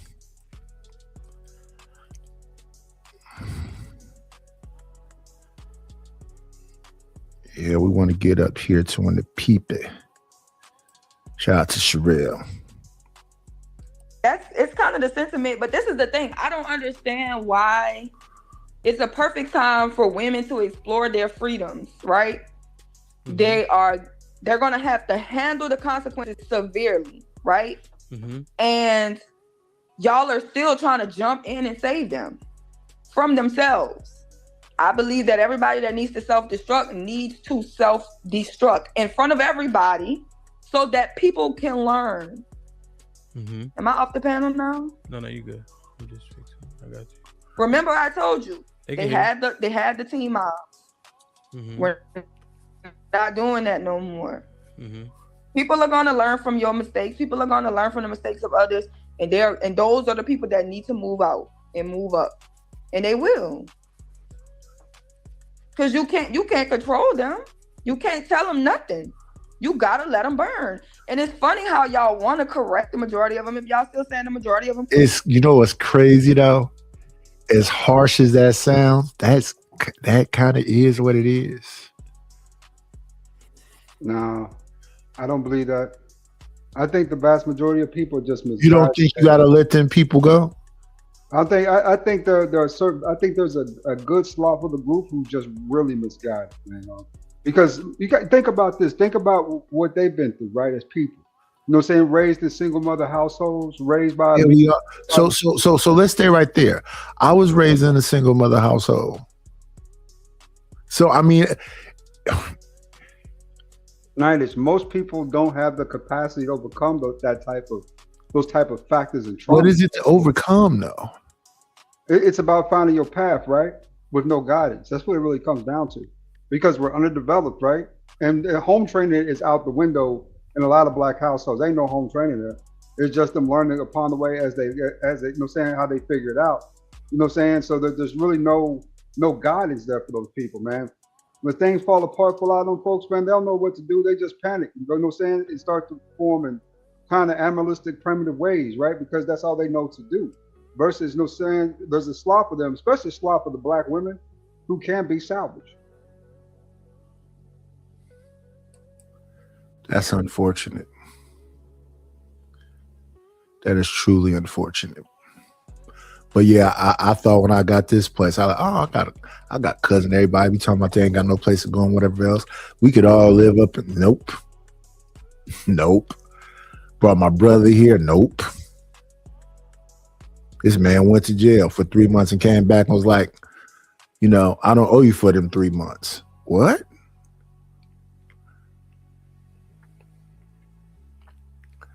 It was really a what for me, brother? You've been gone for 3 months. All your stuff is in the room. So what did you want me to do? Where is I supposed to put this stuff? Yeah. You sending me money to put it in storage. If this is coming out of my pocket, I do it how I like, not how you want it. Yeah, but it's I don't like the idea of family treating you like some nigga. And when I'm having a dumb discussion, that's what I'm feeling. I'm feeling like, you know, you looking at me like I'm some nigga, you talking to me like I'm some nigga while I'm talking to you with love. So it's like it's a one-sided relationship. And a lot of my situations, see, I don't like to be in a situation where I'm tolerated. Especially when the position I'm in. Yeah, we can't do this. So he just packed his stuff up and left. No, let me try to give you a little something because of what you. Nope, ain't heard a word from him. It's unfortunate, but it's the harsh realities. Can't go. You know, don't need correction. They need a burn. Fellas, Perfect. Shit like that. this has been a hell of a conversation. Perfect. Shout out to the Playboy William. Shout out to Fantastic and Cheeky. Just joining the conversation. We covered a lot. I feel we covered a good amount of stuff, but we still right in the window. You know what I mean? So you guys have the autonomy to address whatever you'd like to, even if it's not exactly what we're talking about at this very moment. But I'm looking at the illusion of options. We went through victimhood and etc. Mr. Fantastic was actually first in the back. Pause. Mr. Fantastic was popping. Brother. Yo, what up? What's good? Yeah, man. Shout out everybody first and foremost. But yeah, Hemp, you kind of, you know what I wanted to address. So the hypergamy thing, right? The basis of hypergamy, again, we have to remember everything is built upon the natural order of everything, right? None of the shit that we have is real, right? It's something that we've constructed and we built on top of our basic primal desires and needs and whatever, right? So even back then, what you're saying, Sherelle, and you kind of answered your own question because you said how black women exclude these things is as if black women haven't necessarily graduated to the complexity of society, right? At least until they've suffered from the hands of picking from a natural order type of hypergamy. And then once they've experienced all those different things, now they're forced to understand hypergamy because they don't want to go along in the world, have to defend themselves, have to provide for themselves, and all these different things. So that's what I was saying, as into where hypergamy and natural selection are, you know, it's a branch on the tree. It's just like what you said. Their lack of understanding and lack of fathers being in the household never gets them to have it click in their mind that, you know, he looked good, he looked like he can fight, he willing to be violent, all those different things. Secondly, yeah, you know, I got smoke for the thing, but Hamp covered that. This whole thing, man, like, y'all got to get out of these psyops, man. Y'all got to get out of this propaganda to where black women are the most unprotected when we know. I don't know how many little niggas I seen fight over. Don't you say nothing bad about my mama. I seen niggas kill over their mama. Right? Yep, that's a factual thing. I saw this little girl, and this little girl remind me of Sherelle. Do it to Titi. That's diet. It's diet. Yeah. Sugar free. Like what y'all need. It's spicy. Good. Do it to Don't Titi. freshen your bread up. Do it. Give me $50. I ain't got it. You can't afford to give me $50. Get your ass out my goddamn coat because I can't afford to give you $50. And when they talk to babies like that, is that young lady old enough to be told get the F up out my car? Not at all. Not at all. I mean, you gotta understand that that's all manipulation tactics, right? Mind control type stuff with these women. They're in the safest country in the world, man, or at least one of the safest countries in the world, right? I think what they're doing is trying to conflate safety with vulnerability since they've lost power. The progressives got kicked out. Ain't nobody talking about voting them back into nothing, man. Nobody wants them in charge of anything. So when that lost power with this feminism movement, black women kind of, they was tossed back down to the black community again, be amongst us. And so now what you're seeing is them trying to still kind of manipulate and control using those kind of scare tactics, right? Those oh, they're going to do something, I'm going to say this, that, and the other. In reality, you know what I'm saying? They've always been safe here. Always, put it this way. If you know, say they don't understand that in some countries, they throw a bag over your head, take you someplace that you ain't never been, take everything you got, throw you out on the street corner, tell you make your money. If you don't, you're gonna die. They saying that's happening here also. No, it's not happening here, brother. Not like that. That's extremely rare. There are too many safety nets here for that, right? You know what I'm saying? Now, what black women have to come to realize is that, you know what I'm saying, what they once were a few years back, that doesn't exist for them anymore in that power dynamic. Things have to get down to some type of normalcy, right? And you know what I'm saying, so they have to readjust. It's what you're seeing now, right? Because you see a lot of women, the self-preservation is starting to kick in. So you see black women get nicer, a little more calm, because now it's getting to the point where they kind of starting to realize that, you know what I'm saying, they likely gonna need some, you know what I'm saying, a man, you know what I'm saying, around here, at least, you know what I'm saying, as a companion, and you know what I'm saying, husband, whatever, because this life is extremely, extremely difficult to do it by yourself about them safety nets. So you're gonna see a lot more of this. Just beware the manipulation. You know what I'm saying? Because that's a manipulative tactic. Talking about, I'm gonna say, I don't feel good, you know what I'm saying, I feel uncomfortable, all this other jazz. The reality is they just feel vulnerable now because the power dynamic is shifted on them. I don't know. That sounds like some political stuff too. Is this a psyop? The idea of thinking that, you know, because I hear women saying, just because certain, we still ain't messing with y'all.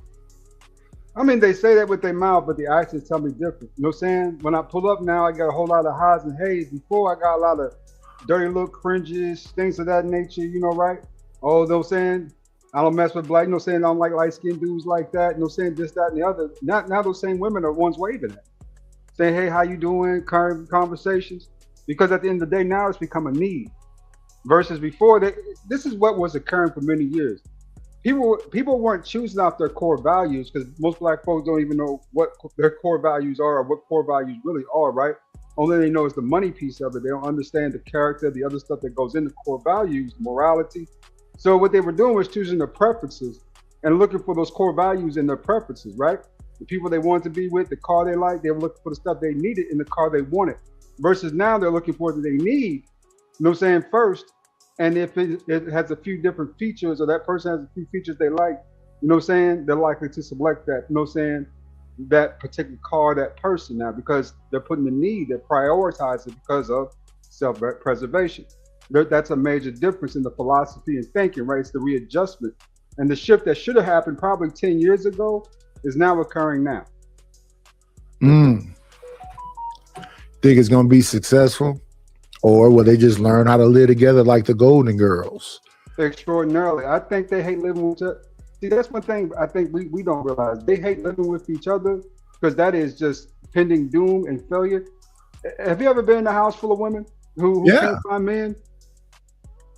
Who having issues with men? Who don't, say they don't like men, but really just having issues with men because they awkward as hell? That just feels like pending death. They're just gonna die. And women, they put it this way, women dislike each other more than they dislike us.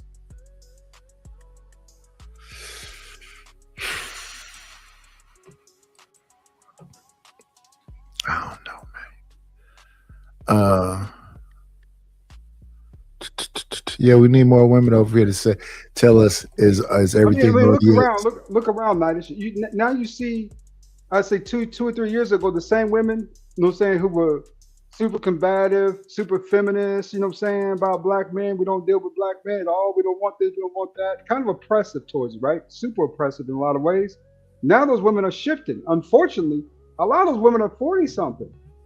That's 10 years too late. Now your value to a man like me is kind of dropped, dramatically, right? Because I can't do much with you besides that companionship thing. And I don't want that. I want a family. I want a kid. You can't give me that. So now you see these, like even if you go to Facebook dating, right, or different dating sites, you see a crap ton of 40-year-old black women on those sites, like a crap ton of them. And it's just like, waited too late. Waited too late. You was pretty, but you just waited too late. Well, when you see this lady here that was on that Pop the Balloon, the way she was snapping off, I don't think she cared. Oh, that's one black woman trying to defend her life, man. Whatever. So again, it's not they're not protected. You can't be in this state of perpetual unprotection. You said what? If you're talking, you mute it. I'm saying I only see you. Yeah, you have. You only see me. Oh, when I'm talking, yeah, it's on here though, but you on the screen. Yeah, when it's on the screen, everybody can be seen. Top right corner, Shrell. Select panel view. Yeah. Go ahead. So when we look at these things, and black women are the most propagandized with this thing, whatnot, what have you.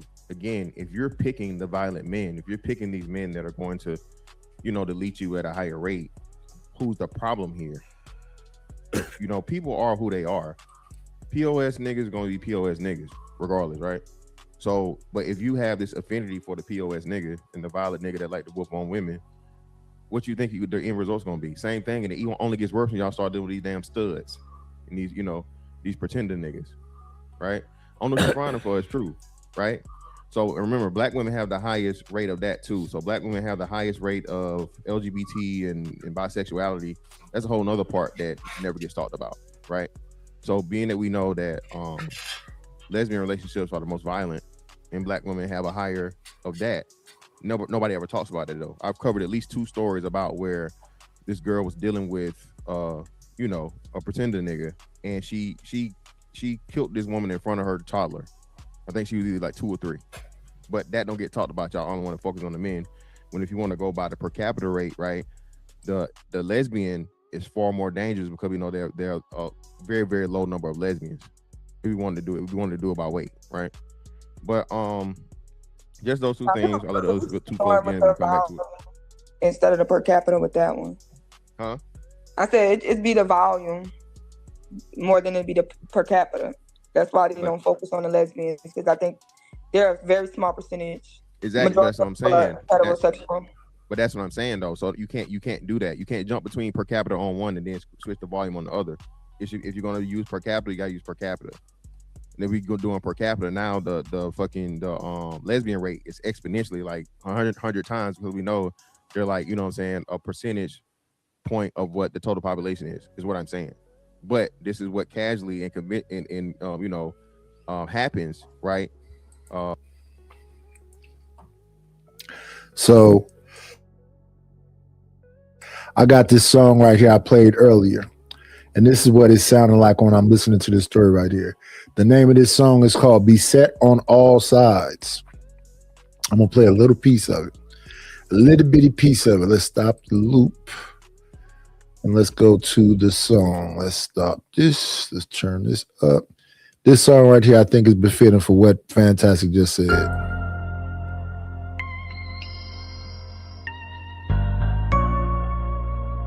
The path of the righteous man is beset on all sides by the iniquities of the selfish and the tyranny of evil men. Blessed is he who, in the name of charity and goodwill, walk through the fire with my head held high. Dust on my feet, still I look to the sky. World so cold, got snakes in the grass. Truth move slow, but vengeance move fast. Seen good hearts break on the bad man wait. Seen love get lost at the hands of hate. Still I pray when the night get long. Trying to stay righteous when everything wrong. All sides. And the wolves all grin when the light go dim. They lurk at the edge, try to pull me in, but I know. Yeah, that's what it sounds like he's saying. That if you mess with a dude, danger. If you mess with the female, danger. So it's danger everywhere. Beset on all sides. Well, you gotta know who you're dealing with. They're saying they do know. They're saying they do know. Most of these relationships, like I said, man, are based on preferences, what people prefer, right? Right. You know what I'm saying? So when people pick by preferences instead of their values, what happens is they fall for the charm, the charisma, the overtone, right? The look, the beauty. You fall in place for that. And what you try to do is find those core values within that person that aren't there. So what ultimately ends up happening is that, you know what I'm saying, you dating off at aesthetics, right? You dating off shadamic looks, things like that nature. And you don't know who that person is on the inside. You know what I'm saying? You don't know their history. You ain't had a chance to talk to them about what they're about. You just know that you enjoying life with that person at that moment. You know what I'm saying? It's fun, right? You got money. Somebody might have, you know what I'm saying, nice little amount of money, right? You're taking trips, you're doing this thing or whatever. In reality, on the inside, that person is damaged, right? Traumatized, crazy, insane. That's the men and women. They've been through a lot. And that comes out when pressure is applied to that person, right? Now, think about it, right, Nice? You know what I'm saying? We talk about the homosexual, right? A lot of women have lost their jobs. So you can imagine them homes is real tense right now when it comes to money. Real intense, some hard conversations, some screaming, some yelling, some arguing on a daily basis with a lot of folks, you know what I'm saying, trying to figure out, you know what I'm saying, where they're going to get this from, which is turn these relationships apart. And one thing they kind of got is that, right, is that we don't have a lot of conflict resolution. The man don't know how to leave the house. You know what I'm saying? The man don't know how to sit down. The man don't know how to ignore the woman. The woman don't know when to stop talking. So you get all that in the same bucket, and all of a sudden this aggression comes out from one side or the other, and thus there you have balance. That's unfortunate. So aesthetics is why you're getting hands and feet put on you. Yep. Pick somebody, you know what I'm saying? See, that's one thing about Atlanta that people don't talk about. They talk about all the dudes here. No. Most of these dudes here are absolutely straight dudes. You probably got a third of the population who are actually the rainbow dudes, right? You know what I'm saying? But you got 66% of the dudes here who are straight, just normal dudes who go to work, come home every day, do whatever they need to do. 43% of them are middle-class men. Well, I've heard in this chat people say the good guys are boring. They're just as bad as the bad guys, just in the opposite direction. Success is boring. A lot of people don't understand that. If you plan on climbing any ladder or getting anywhere in life, it's monotonous. It's routine, right? It's a lot of building blocks on top of building blocks on top of building blocks on top of building blocks, which aren't exciting. It's more about the consistency of the fact, right? You know what I'm saying? That's how people get to high places, you know what I'm saying? Where they shouldn't be because they're more consistent with their building. What most people want in this day and age is that quick hit, you know what I'm saying? They want that instant gratification to take them to the clouds, you know, right? I mean, right at the top, they want that rocket, but they don't want, you know what I'm saying, the helicopter, you know, right? The one that lifts real slow. It takes you forever to get in the air. And once you get in the air, you know, say you're trying to get to a certain altitude, it takes you forever to get there too. They don't want that. They want the rocket. Ain't a whole lot of rockets left. We out of rockets.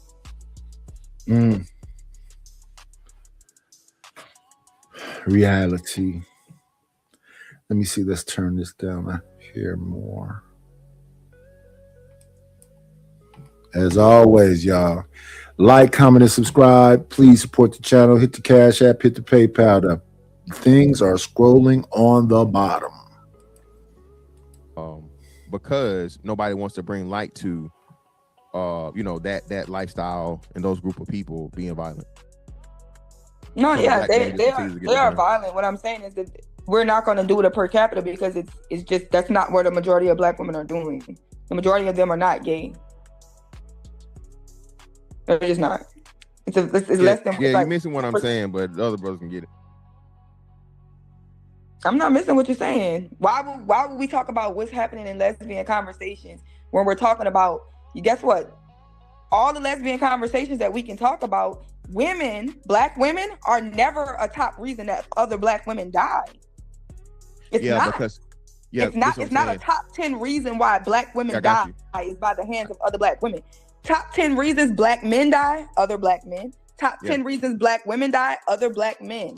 Yeah, I got you. For it to be a top of reason why you're dying in the world, I think that's a bigger issue than girls fighting.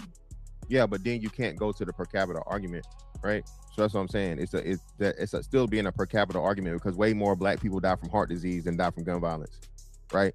So gun violence only takes up. Well, hear me out. Again, this is the part, and I think this is a show. I guess when we talk about the stats thing, right? Stats are stats, but the same way that everybody challenged me whenever I'm saying something negative about black women, right? No one ever seems to challenge it when you have an understanding of black men, right? Black men's number one cause of death is not homicide. Not. They love to use, I think it's 16 to 25 or something, right? And even then it's like 49%, not 50% or some shit, right? You feel me? So black men's number one cause of isn't homicide, right? Not for all of them, for the age group from birth to I think in your 40s, it is number one. It's still not number one. It is. You can look it up. For the age group, the younger age group, yes, it's number one. I just looked it up the other day. If it's half of 16 to 29 and it's only 49%, how could birth to 40 be more than that? Because that's going to go down the older you get. You see what I'm saying? But let me let them do it. I'll look it up and we'll see. Let Mr. Williams and Cheeky go. Go ahead.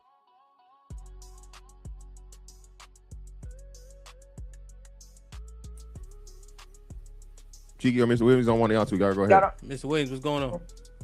Okay, there we go. Hey, what's up, y'all? How y'all doing? Yeah, I was just gonna talk about the fact that we do need to stop talking about black women are not protected, because everywhere you go, we're gonna protect no matter what. They drop something, we're gonna look to try to help them pick it up. I mean, seriously, like, we do make sure that we're very chivalrous in that way. I think it's the loud minority that actually make us look bad with that, because we will get hurt trying to make sure that y'all protected, trying to make sure that nobody's gonna do anything to y'all, whether it's male or female. We'll get hurt in the process. Niners, go ahead and stop the video for a second. The other one, help, I just want to say, because I watch the shows.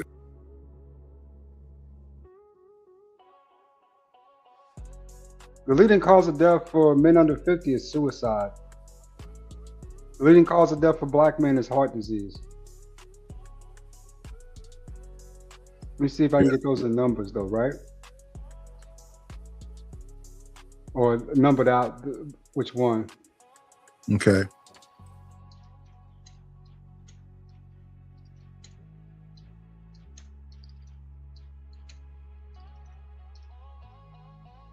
Okay, by statistic percentages. Let's see what we got here. Heart disease, cancer, malignant nephilims, accidents 7 to 10%, COVID, stroke, assault and homicide is only 3 to 5%. 1 second. Diabetes is 4%. We got to bring somebody up right quick. It's only one way to come into the lair. Do. Come on in. Plan, it's always a treat when players meet.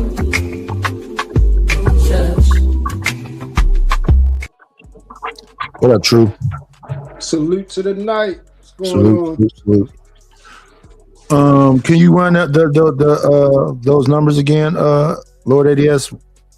We'll start from the top. The leading cause of death for black men is heart disease, from 20% to 22%. Cancer comes in next at malignant nephroloms, right? 15 to 18%. Accidents, 7 to 10%. COVID, 12%. Stroke, 5 to 6%. Assault and homicide is 3% to 5%. Diabetes is 4%. Chronic lower respiratory CLRD, 2 to 3%. Kidney disease, 2 to 3%. Alzheimer's, 2%. Those are your leading causes of black male death. So homicide is what, like 7th? 1, 2, 3, 4, 5, 6. 6. So look, 6 on the list, but it's right above or right below stroke, which is at 5%, and right above diabetes, which is 4%. So I think a lot of people are just, I think a lot of people make stuff, but they don't understand they live in a first world country with an abundance of resources. Here, homicides are like in other countries, you know, right? Like in Brazil, homicides is a real thing. Over there, they shoot you, kill you, put you in the ditch, and nobody knows. Over here, there's a lot of mechanisms and laws, right, based on murder, capital murder, stuff like that, that are in place that kind of deter a lot of that, right? You know, we don't talk about it because we're too busy watching The Wire. You know, I think a lot of this comes from subliminal programming, man. These TV shows, these videos, this music got into people's heads and got them thinking something ain't real, you know, right?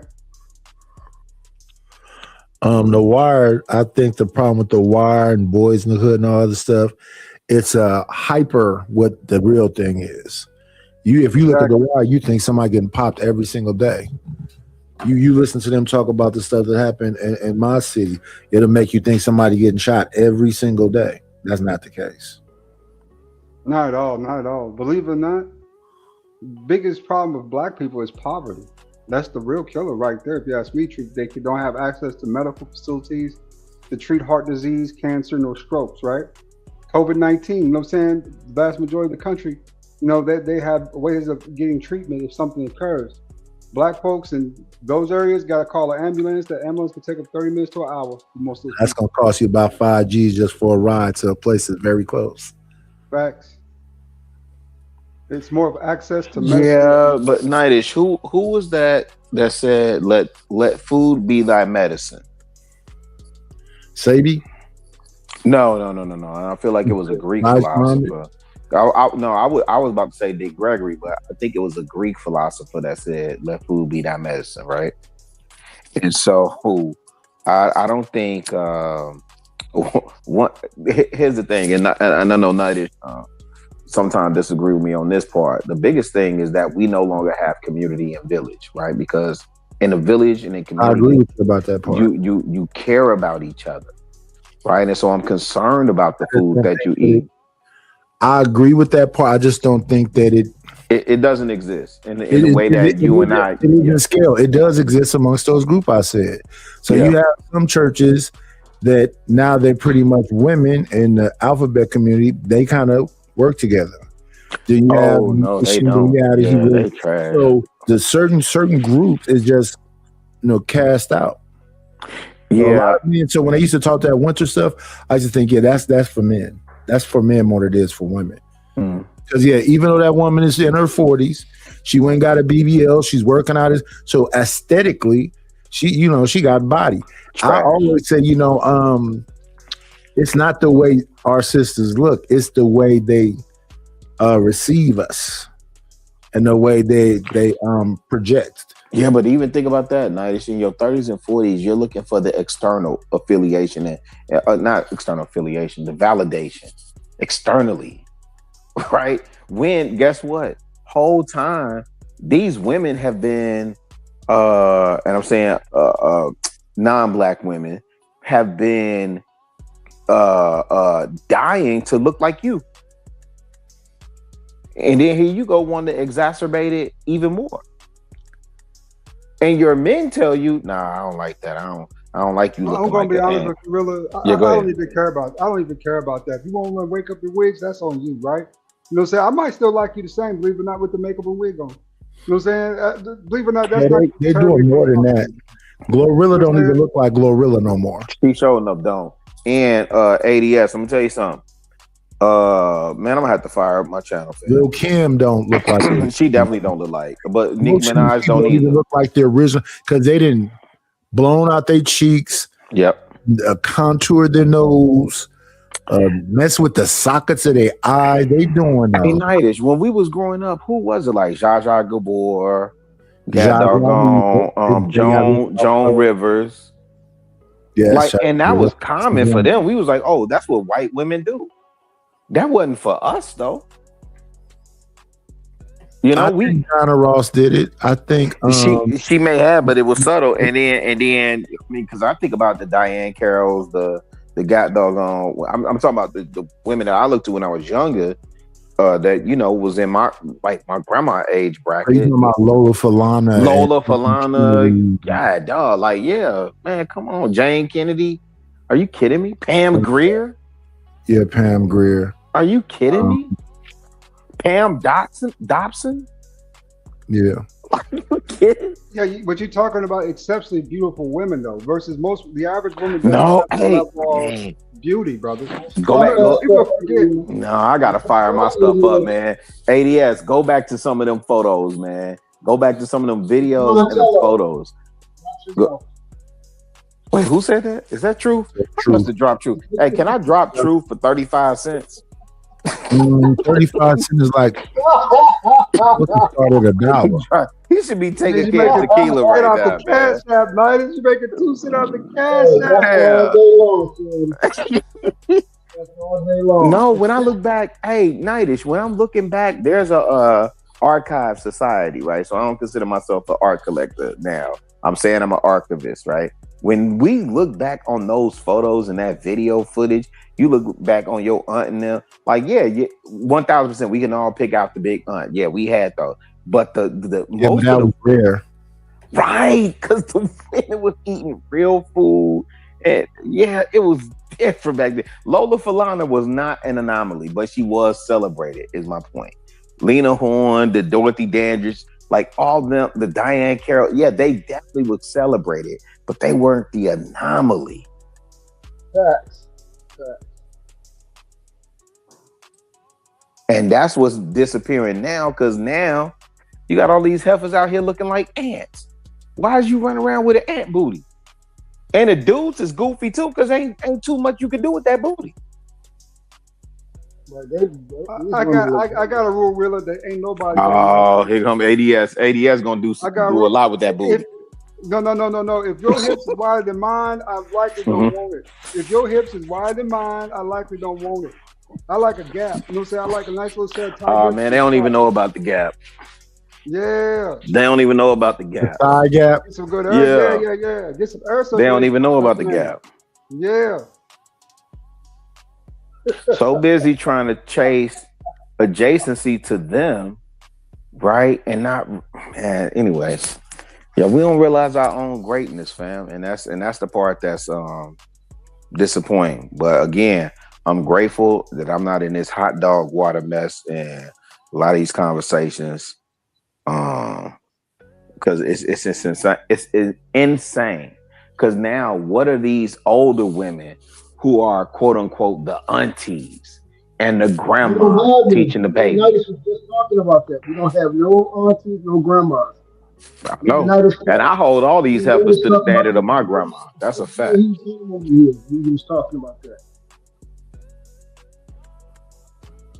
Yes, we supposed to be in that avenue as the aunties, the uncles, the grandparents, and everything like that. You feel what I'm saying? We supposed to be moving into that realm, but ain't nobody want to take up that mantle. Everybody's still acting like they 16 years old. I know. And that's why I overcompensate, Truth. That's why I overcompensate. Because I remember the OGs that was on the block. Respectfully, I remember the old heads that protect me. I told y'all, they called me professor because I wore glasses all the time.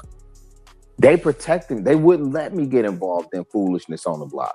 When that crack exploded, man, and he just passed too, but one of the OGs, hit me and my man Demetrius and was like, "Hey man, hey, listen, y'all gonna come work for me. I'm gonna give you this. You gonna sell that, and then you gonna bring me this portion back. But I'm gonna let you take this with you so you could double up and whoop de whoop, right?" I was like, "Yeah, that ain't for me." My man Demetrius went with the program, but that was not for me. But there were other old heads on the block that protected me from that type of stuff. You understand what I'm saying? And I went to school. I did what I was supposed to do. I graduated on time. I had a decent GPA. You understand what I'm saying? What's going on, Raj Will? What up, Raj? Oh, so Raj. a lot of shout out to Raj Will. A lot of those people presented that as thankless jobs, though. So now more people like, I can't. So you'll find out now that the coach is banging all kind of moms. And they might have been back then, 90s, but even with you, when I listen to you talk about all the work that you put in with the Boy Scouts and coaching and that, like, though, that definitely is a thankless job. But the impact that you got to make on them young bloods. Yeah, I don't think they're going to do it. I don't think they're going to do it. Yeah. So yeah, all of them reap the benefits of having all those men around. But yeah, I don't think they're going to do it. Hey, Rilla, that's one thing I really want to start promoting, and that's something that I got to reach out to you, on the back end. That I think we really. He sounded muffled to you, Chicago. Yeah, he's muffled. He talking underwater, but yeah. I sound muffled. Yeah, does that sound better? Wait, true. Wait, what? Sound like you got a pillow over the phone. Does that sound better? I mean, we can hear you still. It's still got that same muffled sound. I don't know what's happening with your phone today. No, it's my. I don't know. How is it now? Is it still sound that way? In and out. That's crazy. Yeah, I ain't got my. I broke my daggone laptop, so I've been doing everything off of my daggone phone. Yeah, it's hideous. So hopefully it's bearable. Is it bearable? It's kind of bad. I mean, Chicago, can you hear me? Hold on, let me try something. The only thing I can do is do this. See now? And now Chicago ain't responding. Yeah, now Chicago disappears. Can So you hear me? Yeah. Is it better? Yes.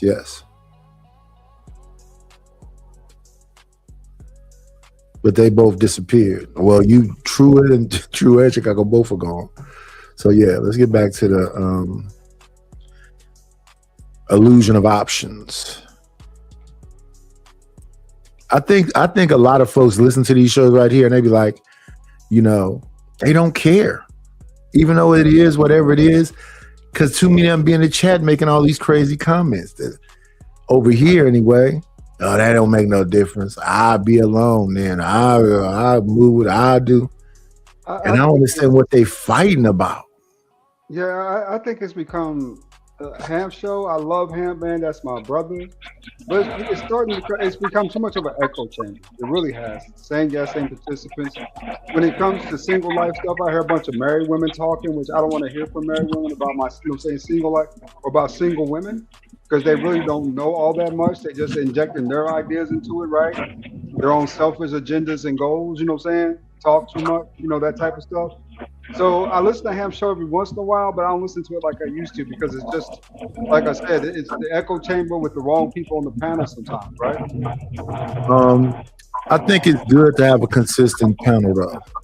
I mean, certain people don't like certain people, but that's their own, form. But Ham moves around. He'll be over there on the Peef. He'll be over there on the other show.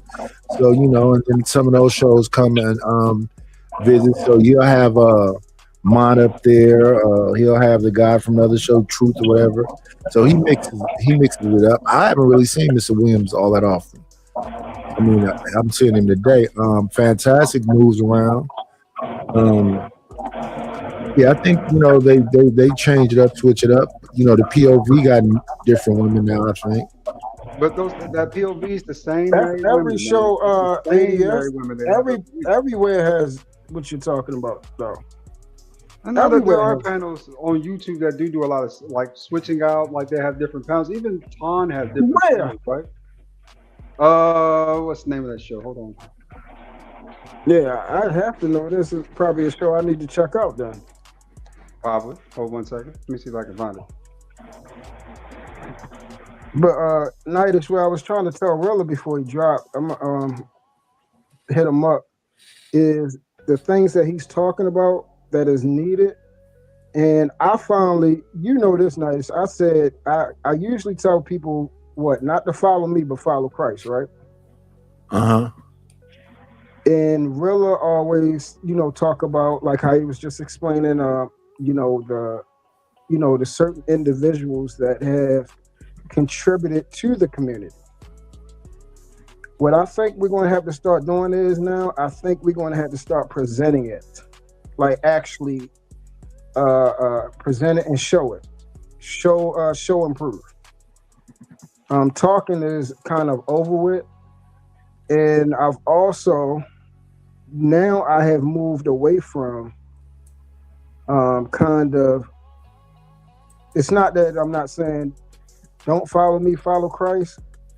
It's still don't follow me, follow Christ. But I am going to now move into the situation that I'm going to start showing the example. What does that mean? I'm going to show what I do. So like a IRL type of thing? Yeah, I guess if that's that's what it's called in real life. Yeah, in real life, yeah.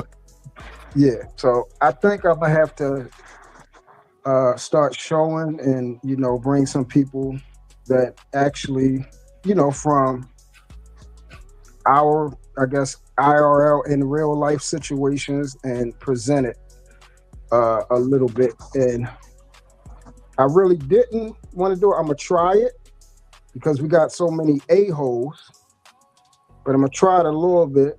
And if that's what people want to see, and hopefully they can keep the trash in under wraps.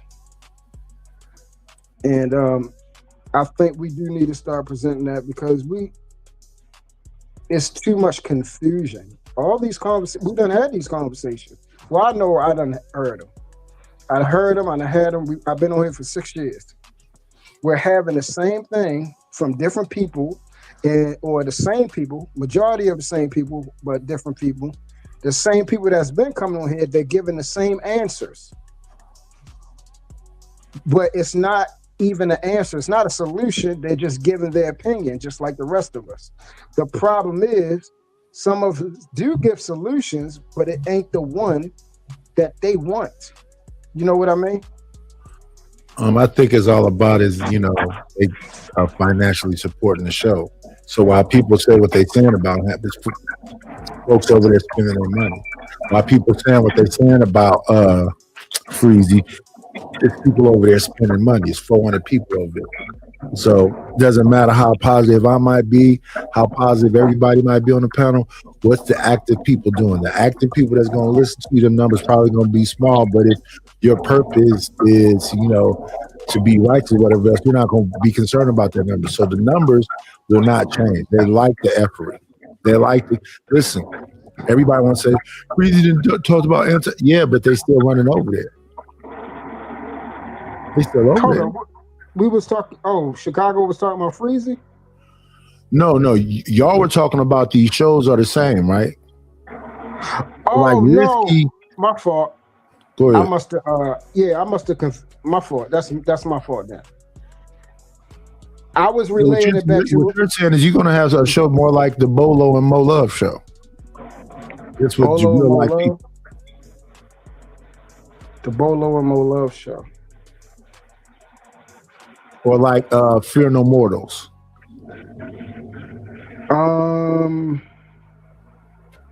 Because Mo Love and Bolo come on Sunday and they have religious talk, and Fear No Mortals, whenever she comes on, again it's religious talk. Sometimes it be Freezy over there. Yeah, that's Bible talk. And that's what Chicago really was talking about. Chicago was just talking about everything. He was all over the place like bird shit. He was talking about Chicago itself, the project, how these numbers. That's what I was. That's what I was talking about. So remember when Rilla had?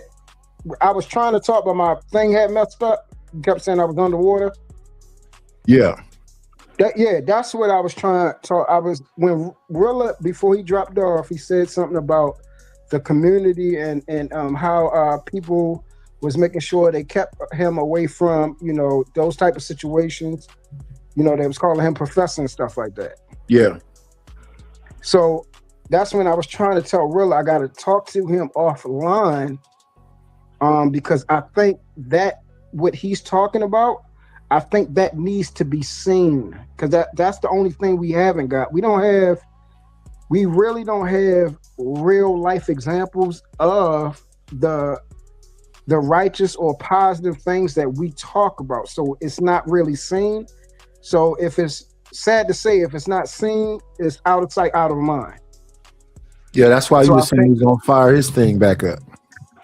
Oh, he was saying, okay, so great minds think alike. So yeah, I definitely need to tap in with him, because I think that's what needs to happen. I'm saying from that avenue, I am going to start presenting that. I think it's time. I think it's time.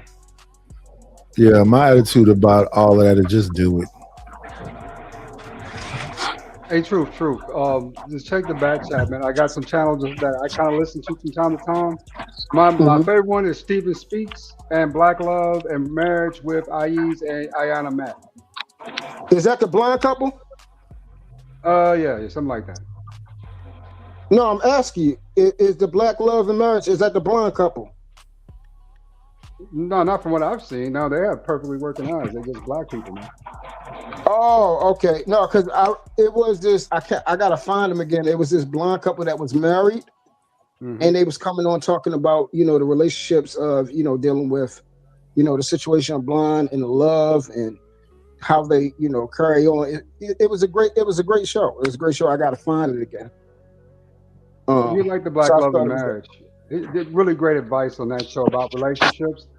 You know what I'm saying? Some real thought out stuff, right? But they got low subscriber count right now, but they got good information. And Steven Speaks, brother's dope. I know who really that is. Yeah, he's pretty dope. I know it. Now they hold different. What they do is they hold different people on different panels. They'll have some consistent panels, but then they'll shake it up every once in a while and have new people on those panels that you haven't seen, just to get another perspective, right? I don't see that much in this space. Like you were saying, it's pretty consistent when it comes to the panels. You know who's going to be on what panels on what day. But, a little change up here and there would probably go a long way, especially towards perspective and how you see things and ideas, right? Because like you said, it's becoming more circular now, right? It's the same conversation over and over and over again. You got to bring some new ideas in, some new perspective. Yeah. Yeah, but they keep going to the same ideas, though. Yeah, I think it's the same ideas to the people that they already like. I think it's not the idea. I think it's the people. They're gonna keep going to the people they like. If they like you, they like you. If they don't rock with you, they're just not gonna come. They made that emphatically clear. Well, they then they just talking out the side of their neck because they complain about Risky, but they be there. They complain about Freezy, but they be there. They complain about Sharon, but they be there. Yep, of course. Man, only reason they show for these channels, man, because it's like a huge soap opera. This has replaced Days of Our Lives, brother, with this drama they got going on in this space. This is a living, walking reality show soap opera, bro. It's do you like believe it's real, or do you believe it's performative? I think so much of this is performative. It's extremely performative, right? Especially some of the beef. I mean, you think about it. What is y'all beefing over that for? Well, there ain't no beef. So there's plenty of beef in this space. Like beef has dangerous outcomes. It'd be a lot of arguments. That's all. Yeah, this is a lot of nothing. Yeah. Okay, I'll give you that. Yeah, somebody getting hurt, or will be attempted to be hurt. They're gonna go out of their way to try to hurt the person. Yeah. Yeah, So no, it's not beef. yeah, y'all wouldn't even like some people after that. Y'all would always call them the worst person if that happened. All the stuff that's why people be like, something happened yesterday night. It's cool to see you came back. Yeah, somebody spent some money to drop me. They've been dropping me since I've been here. And why would you want anybody around that's that sensitive when we understand that a lot of this stuff is done for money? I used to literally be on Fight Club going, oh, they're going to drop me. Okay, y'all going to make some money. Okay, good. I'll be back in a minute if I'm still around. I'll wait for the 10 minutes or the 5 minutes. They got to the point where they was dropping me off a whole show. So it is what it is. And even like now, these people know who I am. So, it's another, opportunity to talk crazy about Anton in the chat somewhere. So I guess what I should be doing is following suit and just get on the Anton train, but I'm not doing that. I'll look at some people's perspective on something we already saw, because the other day playing the clip JP and Charleston, everybody saw that, I think. But Even if you do Anton, they ain't gonna do it, right? What? You know that, right? What? Even if you try to do the Anton thing, they're not gonna flood over here. Well, I don't care. Yeah, because they're going to them people because they know them people has an actual thing. You don't have like no bad blood. Like you don't have no stake in it. They know they're gonna get emotional, whole bunch of bull jive out of them when you would be just giving your honest opinion from a logical standpoint. They going over there to get the effery. So you believe that Sharon really believed that people is rims? Do I believe he believes that? Yeah. I think he said it enough now that he does. I'm gonna be honest with you, Nice. No, I don't believe it. It's a grift. It's just a grift. Yeah, I don't believe. I don't think that brother believes a lot of stuff he talked about. I remember one time on this show, and they said I wasn't black no more because Kendrick Lamar said so. I laughed so hard. I so y'all just owning me because of another nigga. Entertainer on top of that, right? But they just stood because you on believe it. something don't mean you ain't gonna earn no change. You know that, right? Yeah, that's true too. You know what I'm saying? That don't exactly equate to money. But it's not just, on here. Well, I mean, I've listened to different strategies that people have told me about, and one of the strategies they have told me about is seeding. You ever heard of that? They'll like send you $50 and tell you to come to the show at some point and spend it, 5 at a time, or spend 5, spend 10, then spend 20. And if it's in that super chat, people want to, get their comments highlighted. And, so that's something I heard somebody. I'm like, that's diabolical. That's diabolical. And then when the folks was flooding over here is when it was all, remember when it was Happy, Unc, Vic, when it was just hollering. Yeah, you need the retards. Yeah, you need all of them. Yeah. Now Sherry Berry, they've learned. That's one of my favorite characters on YouTube. She is funny as hell. Oh, and hell Vic, yeah. I love Sherry Berry. I love her. Me too. I think she's funny, man. And Rooster is great entertainment value. He brings entertainment value. You done gone too far. See, Sherry Berry is actually funny because she's not trying to be funny. That's who she is. You're talking about somebody that hates themselves because they're below the equator as far as when they're standing up, and then they are a known got problem with alcoholism. That ain't funny. That person needs to get the freak off it and go get some help. Not true. You gotta loosen up a little bit on this one, brother. It's a comedy club. It's the comedian, what I'm saying, which we have to be Rooster at some point in time. What I'm saying? He is the brother kid. He has just have a little talent when it comes to kind of being. He's if just the Mississippi accent alone and some of the stuff he says, he kind of Ask Nightish. Nightish know who funny and who not funny. Ask Nightish is Rooster funny. He don't find him funny. Nighters know people that's funny. I don't find that funny, man. Night is funny as crap. He don't think he's funny. And that's all the people, that's the main people that be funny though. When they don't think they funny or trying to be funny, they be the funniest ones. To me, Nightish is, this is not me kissing Nightish's ass or doing anything too out of the way. But I've said it before and I'll say it again. Nightish is one of the best content creators on YouTube that goes unnoticed. That brother comes with original content. He speaks well to his stuff. He understands it right. And he can explain it to you. A lot of people can't do that. A lot of these panels are beef and drama. Number beef, if I take that back, number drama, right? Drama farming. Nightish, I rarely see him do that. He'll cover his content. He'll cover it well. A panel that he's been on, he'll explain it to you. You know what I'm saying? And then you'll go with that, right? That's good content to me because you can provide explanations for what we're seeing, right? Versus we just see something here, God says something, and all of a sudden people are yelling. You know, that's to me that's great for entertainment factor. But it's you know, it kind of gets it's like drinking Kool-Aid all day, right? You know what I'm saying? You drink Kool-Aid as a kid. But when you become an adult, you get really tired of Kool-Aid, you know, right? Like, man, yo, I don't want that jungle juice. You know what I'm saying? Give me something else, right? And I think that's what a lot of content creators run into. Yeah. Actual juice, cranberry or something. That's the fact. Yeah, Nightish is one of they the were best nothing but coloring and sugar. content creators out there. You ain't kissing tail. They would say I kiss Nightish tail because I brag about Nightish all the time. No, you're absolutely correct. I've been saying that for years. It's just people, unless you're doing something that makes it look like you have something wrong with your dome, then they don't appreciate it.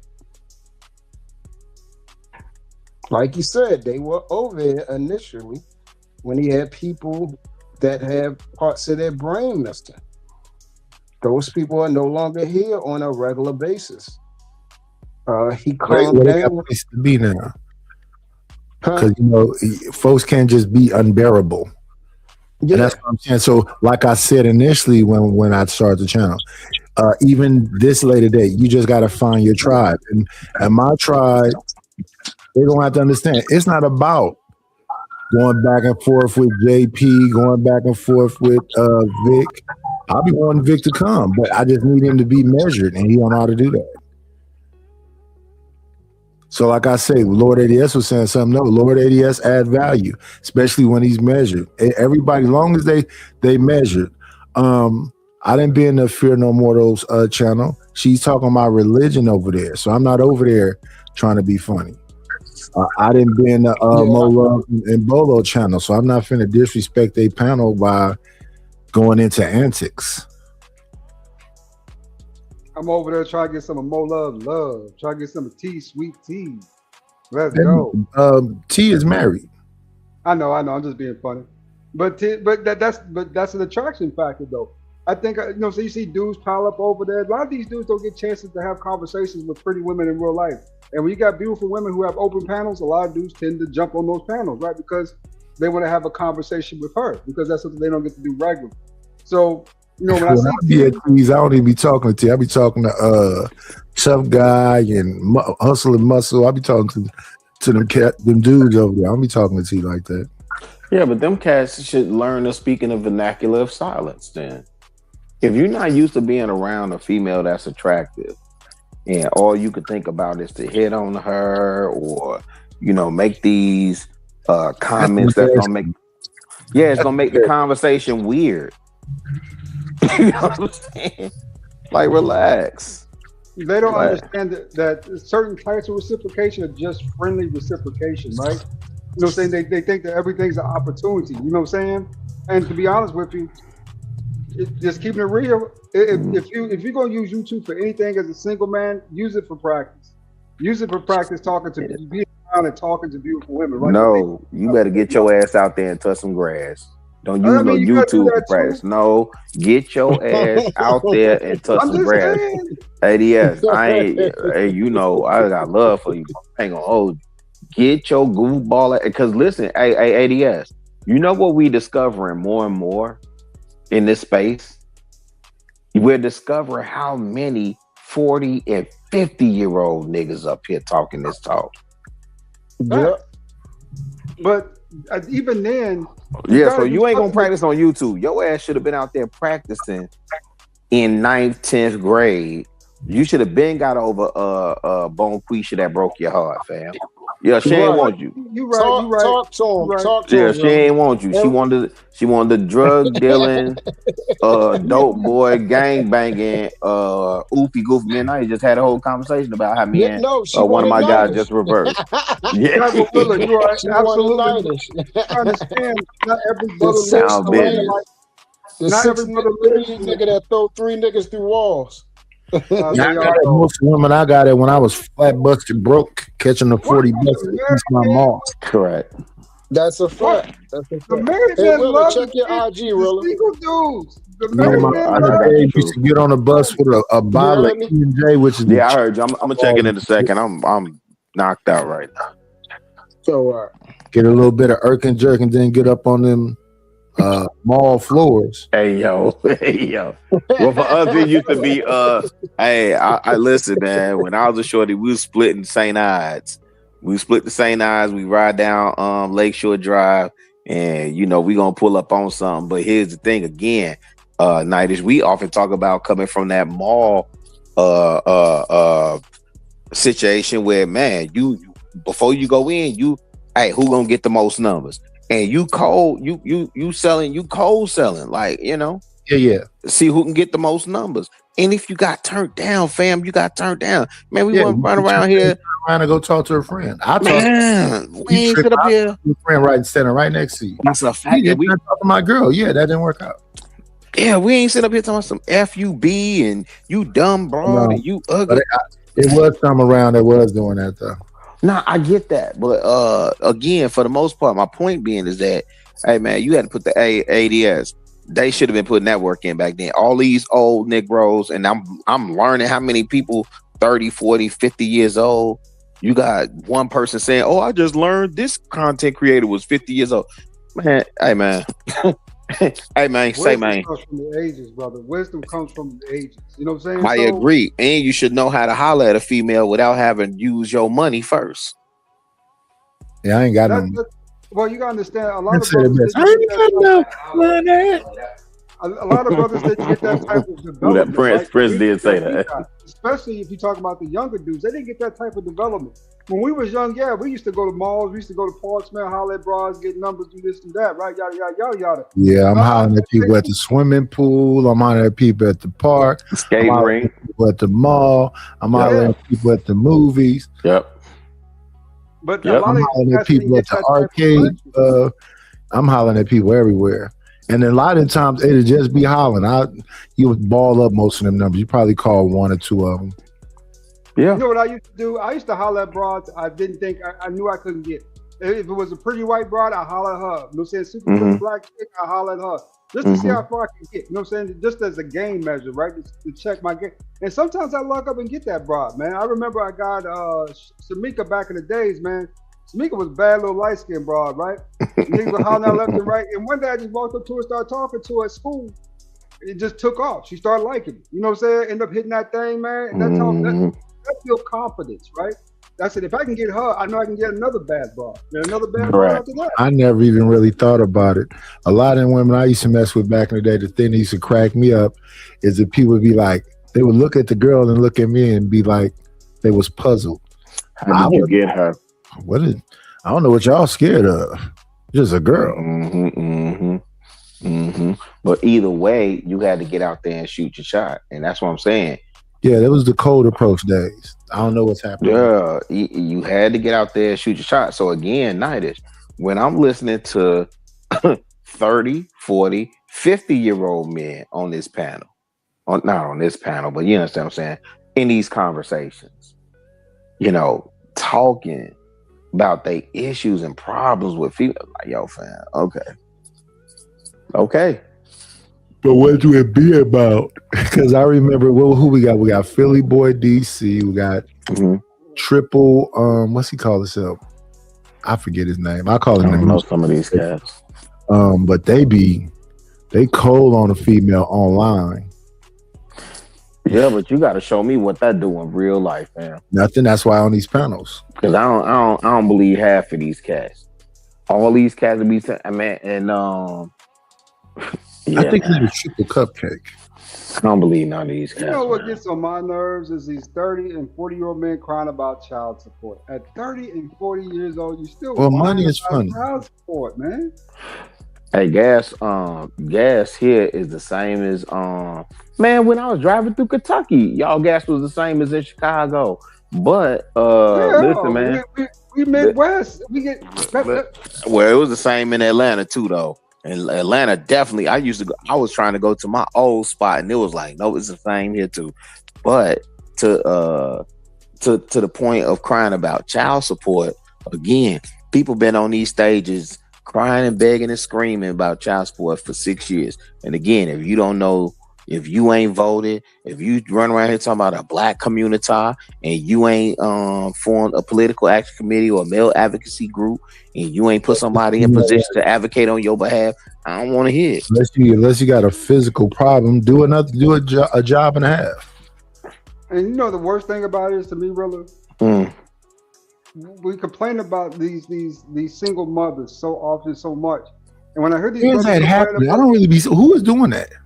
Well, it's still doing it. It's just a regular talking point, though. At this point, it ain't even got no validity to it. It's a regular talking point. and what I hear is, Rilla, is that these are the same brothers making these single mothers, right? Crying about Oh, child support. 1000%, yeah. Well, they advocate for their debauchery and they create the scenario that they complain about. So they Why ain't nobody putting them on blast then? Well, that's that part, right?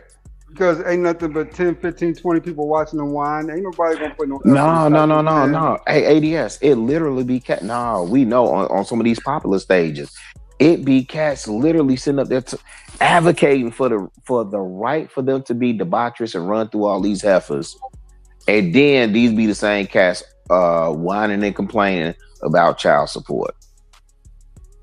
Literally, same individual saying how it's their biological imperative to run through these females, and then remember, they'll sit up there and blame her for getting pregnant. They'll blame her, so no accountability on their end, right? Except for because they don't understand that in any other country in this world, that type of debauchery wouldn't last, because at the end of the day, That's a broke fact. equals zero. You know what I'm saying? No result. You know what I'm saying? You ain't getting no women broke in some of these countries. You know, and to have a child is a very special thing. You know what I'm saying? 43% of men ain't gonna never have kids in this life, right? They ain't gonna never have no legacy and lineage. And as you mature, you start to understand better what legacy and lineage means to you, right? That means your seed gonna be upon the earth way after you gone. You know what I'm saying? Your name gets to carry on, you know what I'm saying, through your DNA. That matters. And a lot of brothers just don't appreciate that. They're ungrateful for that stuff. You know, right? Man, if people don't agitate the gravel and get over themselves. But that's the thing. I think so. That's another grid. So we're gonna support the what did the Fresh and Fit them do? The Frank Castle, is that what they call it? We talking about when you're throwing the females off the stage. I feel uncomfortable trying to smash on a female. What are we arguing about?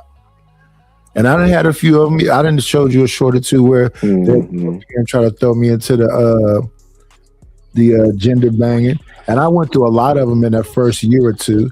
I don't remember all their names, but you know, I remember BATL and what's her name was University or Universal. Oh, from Detroit. I was wondering where she at. I say, fight about what? I was wondering where she at. And you know who does it in the chat now? Chalk does it. Chalk normally pull up. Let me hear. I don't know nothing about you, Chalk, other than you be over here trying to, you know, get up under my skin. But I don't know nothing about you to go off on you about. But yeah, it used to be a just think. And then all of these women at some point got pissed off with me. Just Jay, Chocolate Earth, ATL, and I'm like, why y'all mad at me? You be slick. I mean, like, slick how? And then when we talk about it, And I'll be telling them, I'll be direct. Y'all be over here wanting to bang on dudes, and then be going, why are you talking crazy to me like that? Because you banging on me. And they always started off with these men.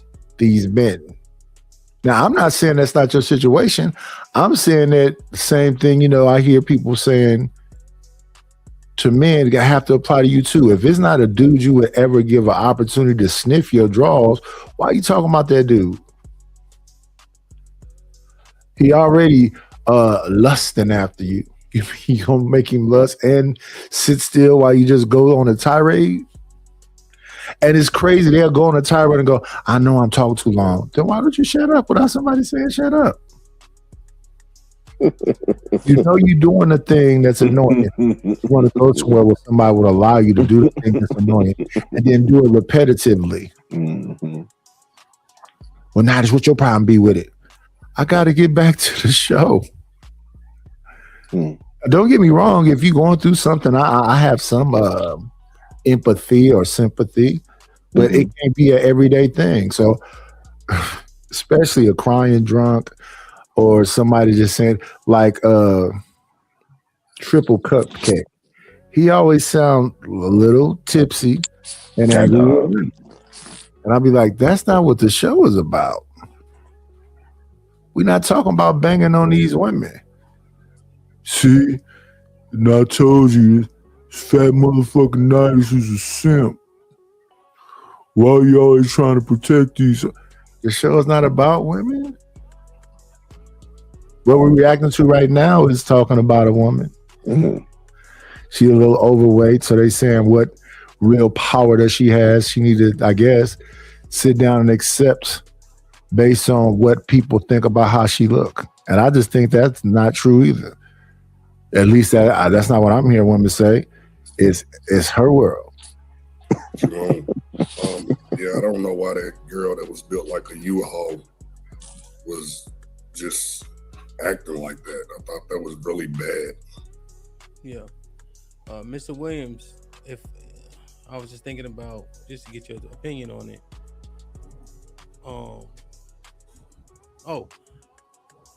They're protected.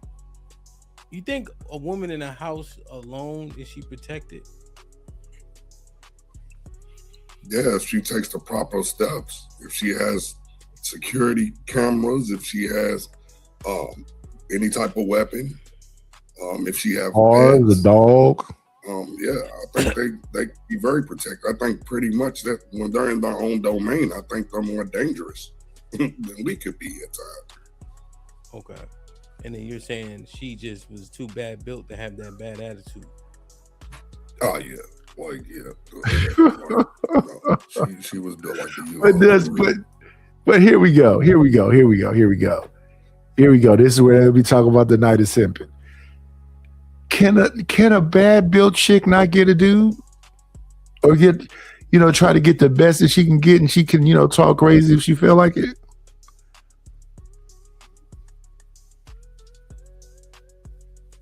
I mean, you always gonna find some thirsty men out there, brother. There's always gonna be a brother, with his tongue out, and his throat is dry. He dry on the inside. Well, she went viral for talking crazy to dudes that they felt like she didn't have a right to say that to. So she's built like that, and then the guys, oh, you're a conservative, she popped a balloon.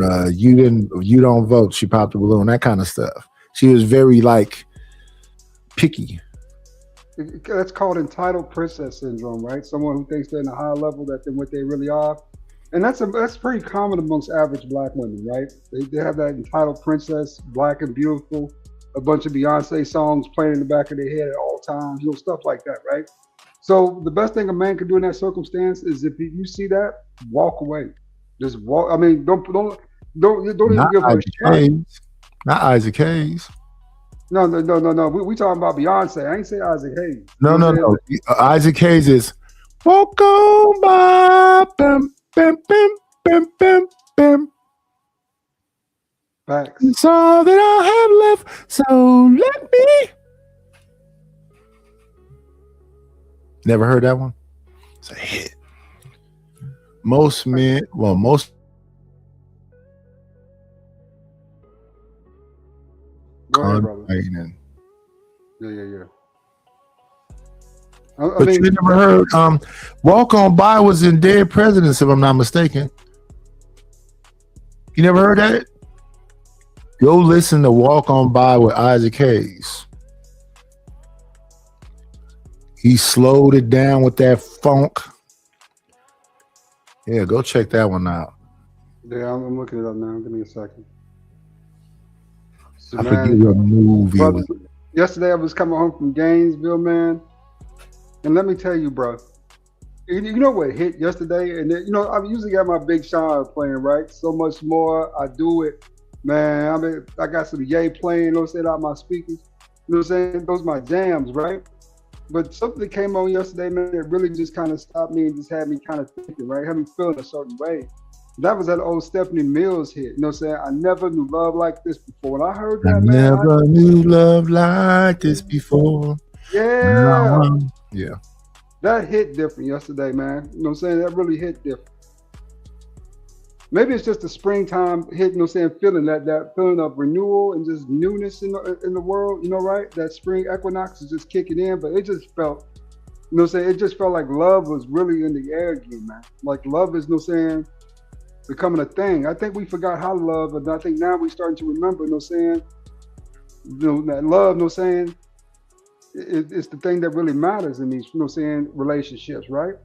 Man, I listened to a girl sitting in her car talking about you better not come around her with no damn mix CD and talking softly in her ear. She was very aggressive talking in that car. She said, "You better come here." And I'm like, I don't know if I can. Right, skip that one. It's a little too much aggression. Yeah, stay away from those types too, man. The loud broad, the super loud broad, you know what I'm saying, who's constantly, you know what I'm saying, out there.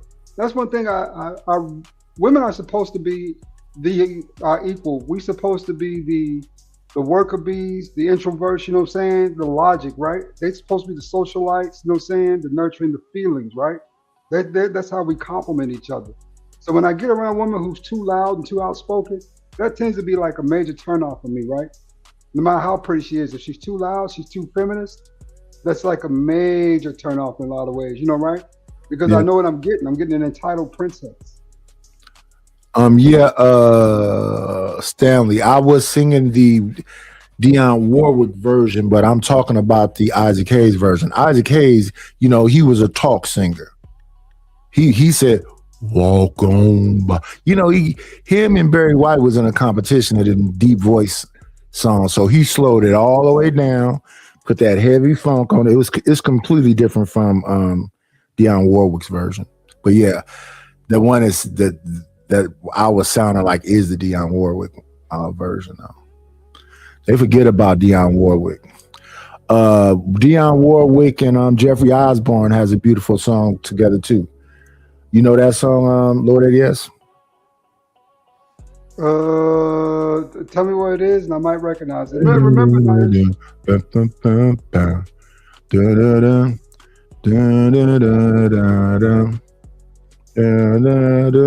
me see. What's the name of that song? Now remember, Nice, I'm not my mama now. I don't know all that stuff. She had all those records and CDs. I just happened to grow up listening to them because that's all they play around the house. But a lot of stuff I'm not gonna recognize off the top of my head because I don't remember it as well. You know what I'm saying? I remember back in the day, man, my mom used to play these. I be trying to look you up, Lord ADS with the bangers, like Wind Parade. That's a good one. You had Summer Madness and Winter Sadness. Those are good. Cooler Gang. Oh yeah. Well, Summer Madness was used by Will Smith. Winter Sadness is the B-side. It's a banger too. Wind Parade is some jazz. Let me look at Dion and what's the name? I think it's Never Gotten Over You or something like that.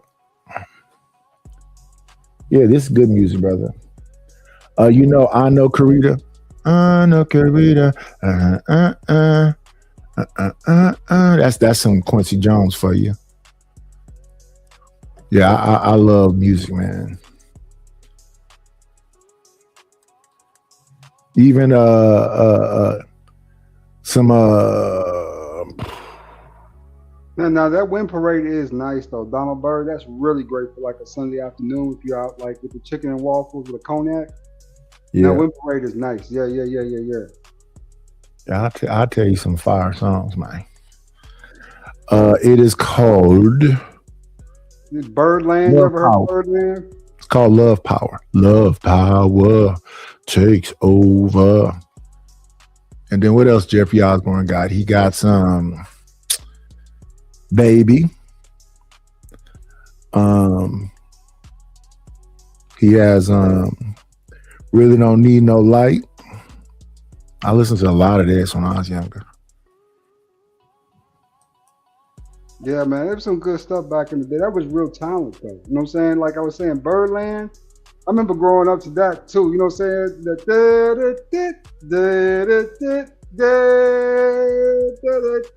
Yeah, man. That's dope stuff. You know what I'm saying? To grow up on, right? So, I mean, I do recognize a lot of, especially good jazz, man. I love some good jazz, brother. You know what I'm saying? Some Miles Davis in the morning, good. Especially, you know what I'm saying, on Sunday morning, man, out of bed, real good. You know, right? I mean, I grew up on my dad loved James Brown, man. He had all his stuff. Remember, Mind Power. People forget about them type of hits like that, Mind Power, and Do It to the Death. You know what I'm saying? That's James Brown, brother. Yeah. Yeah. So it's like James, I will go with definitely It's a Man's World. I like more of James slow tempo type stuff. Mind Power, But though. you know, most of that stuff I know from black exploitation films. So The Big Payback, Papa's Got a Brand New Bag. Yeah, James Brown used to put out like an album every day for a minute. Yeah, man. James Brown, like I said, Mind Power. If you don't work, you don't eat. Yeah. You know what I'm saying? And what was the other man back in the day? My dad used to love another song by him too. Kiss Himself. Yeah, Kiss Himself. I'll get it myself. I don't need nobody to give me nothing. Open up the door. I get it myself. Yeah. The fabulous horns behind him. Yeah, I remember all of this. And get up and get yourself together and drive that funky soul. Yeah.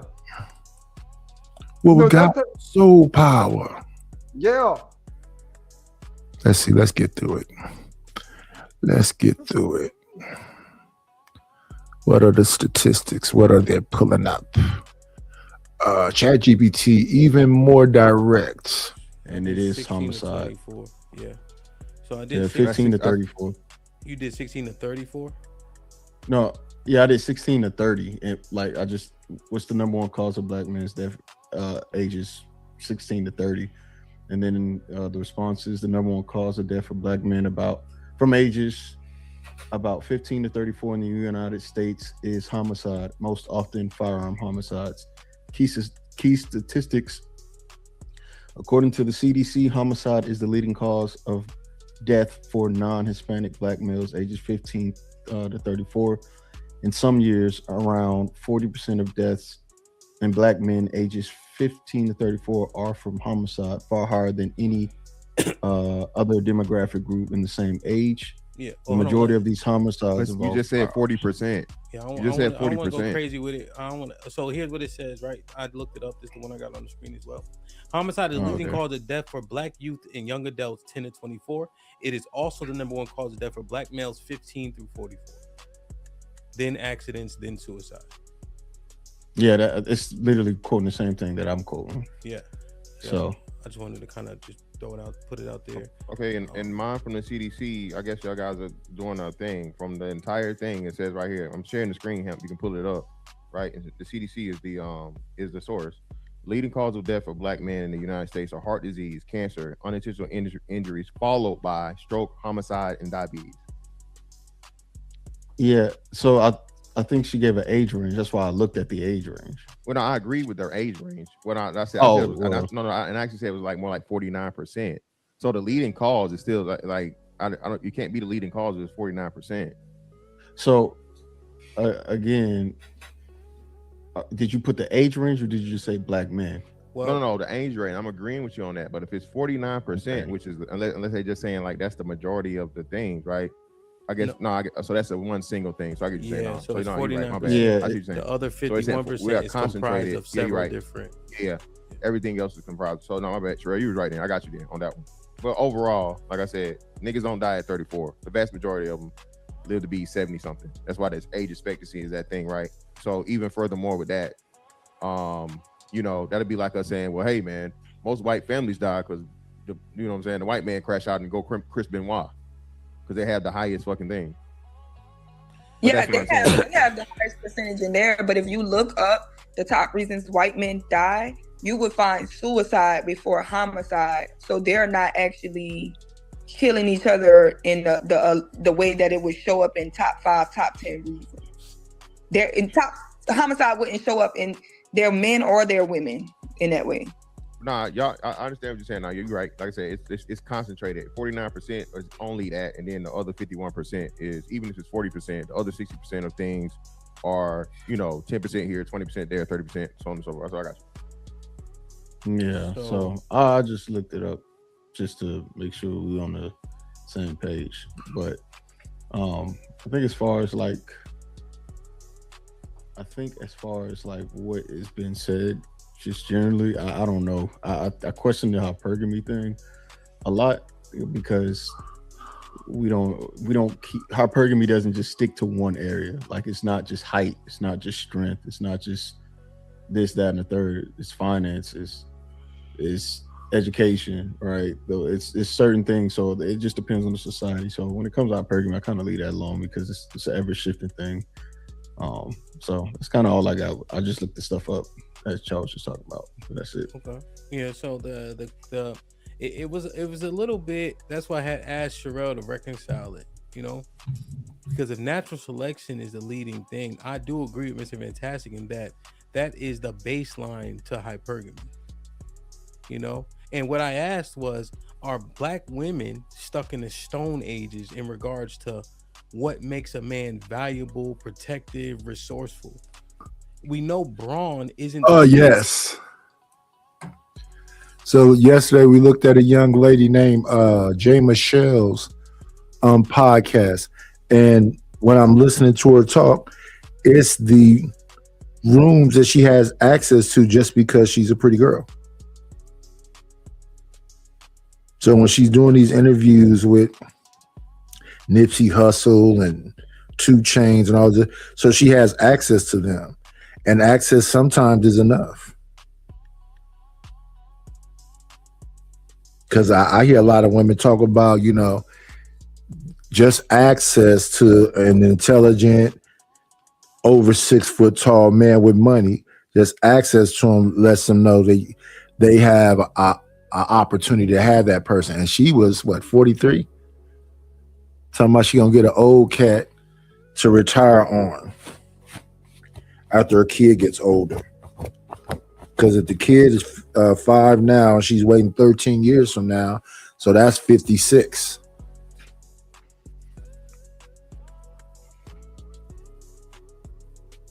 Or maybe she just mean, you know, old enough to, you know, move around, so maybe 16, so that's still 11 years from now, so that's 54.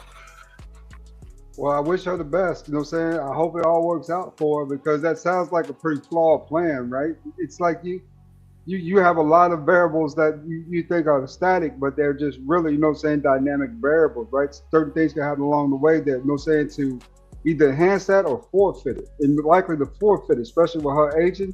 You know what I'm saying? I mean, she could try to catch an older guy, you know what I'm saying, who on retirement and this, that, and the other. My name's Jay Michelle, you know what I'm saying? I'm going to be with you.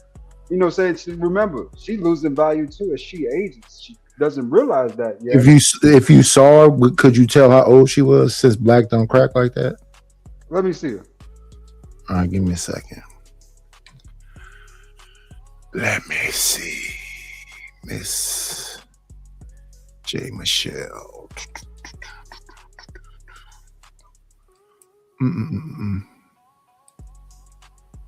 J. Michelle.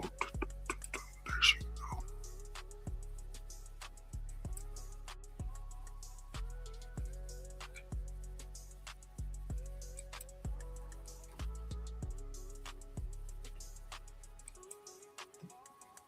Stop this.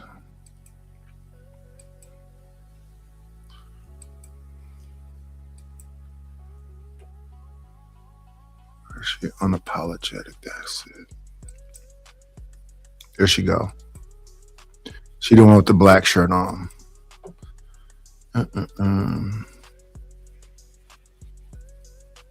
Yeah, I can tell that she looks like she's in her 30 somethings, right? But I can also see signs of Yeah, aging. but how old do you think she is? Just looking at it, I give her 35, 36 years old, maybe 34, you know what I'm saying, where she really done up, right? But you can still tell, you know what I'm saying, that she's just been a gap of probably 8 to 10 years. Yeah, I mean, she can cover that, you know what I'm saying? She can cover probably, I mean, most black people look about, I'd say 5 to 10 years younger than what they really are, right? So she Okay, can cover that little gap. But when so right there, she's 41. Yeah. So that makes sense, right? So think about it, right? Now, if you get a 10-year age gap, right, where we appear to be versus our age, when you 56 years old, you're gonna look 46. 41 still looks really good on a lot of, you know, saying black women. Looks really good on a lot of black women because, you know, saying the genealogy that we have, right? But when you 51, I can tell, no saying that you got wrinkles. I can tell things have changed with you, right? Your beauty, no saying has kind of drifted some. And by the age of 56, most beauty, unless she's just really healthy and no saying really staying in the gym, really taking her vitamins, really no saying doing all those things, maybe even surgeries.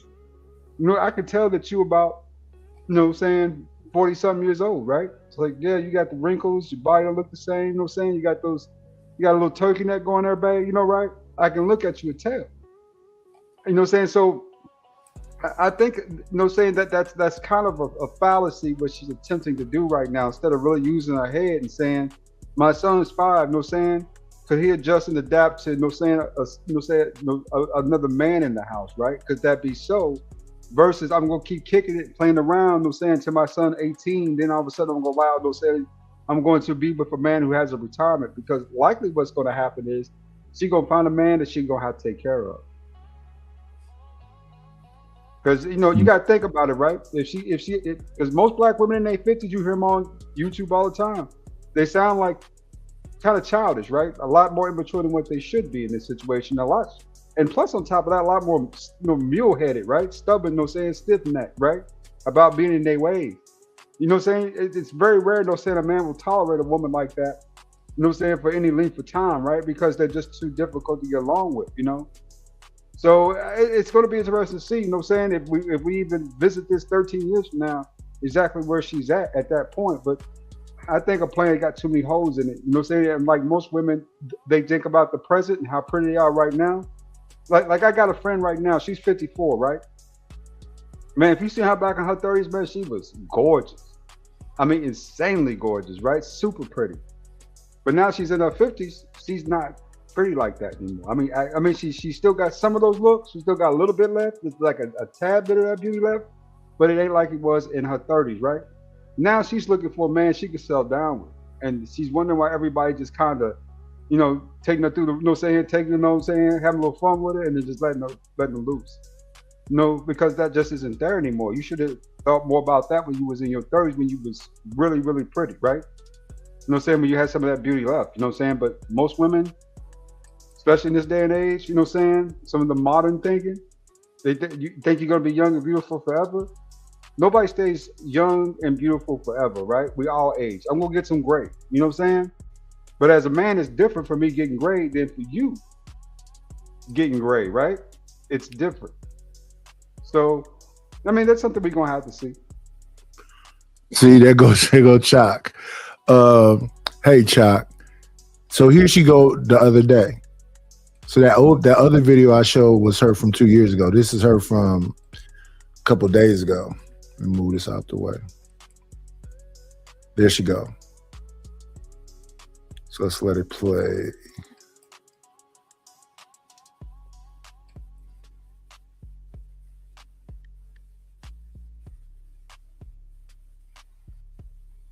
She started showing pictures about right up in here.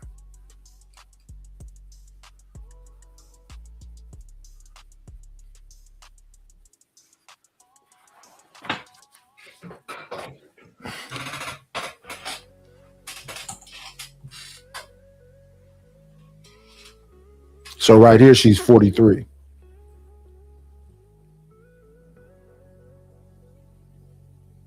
And I can tell you right now, that J. Michelle that you seeing right there in the picture ain't the same one that you seeing live on screen. That there's some similarities, but that a lot of that's already drifted. You know, right? A lot of that beauty's already seemed to drifted. You know what I'm saying? Quite a bit. So yeah. I mean, she's still pretty, but you can see the drift though, right? I don't know. I didn't think she was in her 40s. I thought she was like maybe 30, 32. Nah, when black folks mature, that's one of the dead giveaways about how old you really are. Is your face gets fuller. You know, right? Your cheekbones tend to get higher. Your face gets fuller. You know what I'm saying? Your eye sockets tend to shrink, and you tend to get those crow's feet. You know what I'm saying? Those are telltale signs, right, of aging. You know, you've seen a lot of us. You know, even me. You can see if you've seen a picture of me in my 20s. I had a baby face till I was about 37, 38 years old, and that's when my face started changing. But up to that point, I looked like I was in my 20s the whole time. You know, right? In your 30s? Yeah, I look up to 37. I look like I was in my 20s, bro. Very easily passed for 22, 23 when I was 35, 36. Very easily passed because I had that baby face, man. I had like a real baby face.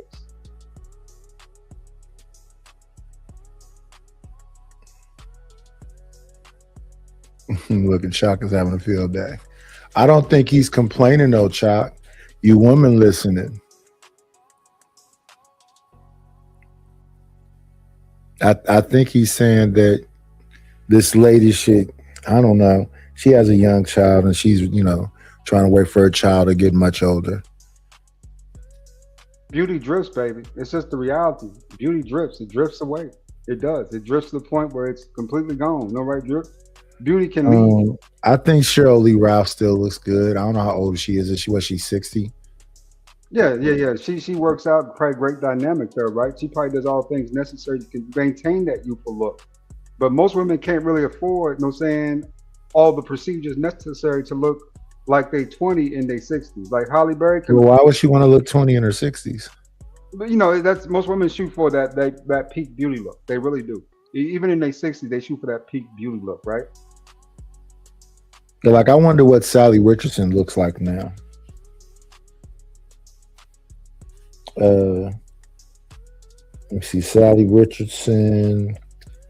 Who's from back in the day? Layla Rashawn.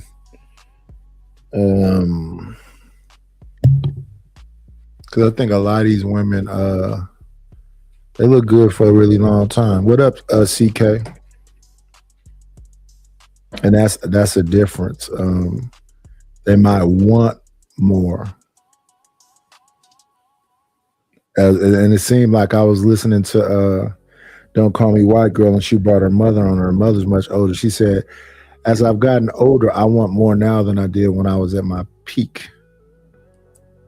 She said, isn't that sound crazy? Isn't that backwards? No, it's what you want. Now, can you get it?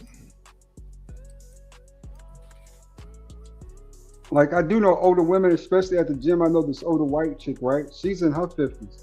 She got gray everywhere, but she looks good. I mean, really good for her age, though, right? I know this Latin bride who looks, she got grays. She looks really good for her age. They both in their 50s, right? But they work out all the time, eat healthy. I mean, super strict on diets and stuff like that.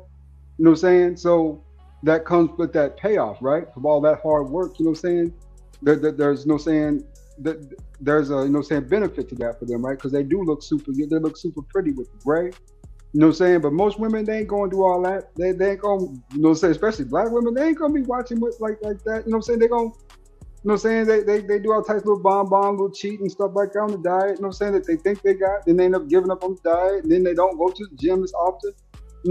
I'm starting to see more black women in the gym now, but I say previously, saying even up to a couple years ago, that gym was full of Latin and white women. That was really all you would see up in that gym. You see a couple of black broads, who would come every once in a while, but you wouldn't see them as regularly, right? It'd be like, wow, there's a black woman up in Planet Fitness today. Wow, I haven't seen one of them in a while. But nowadays you're seeing them more regularly in the gym trying to do something with it. Trying to cut back, trying to get some type of shape because reality's kicking in. That they were sold on a delusional lie, of what's that called? Body acceptance, or what's that called back in the day? Body, what were they called Lizzo stuff? Dysmorphia? No, some of that was dysmorphia, right? But with those bruises from thighs, yeah. But what were they calling it? Body something. I forgot what they call it. When you just you talking about body positivity?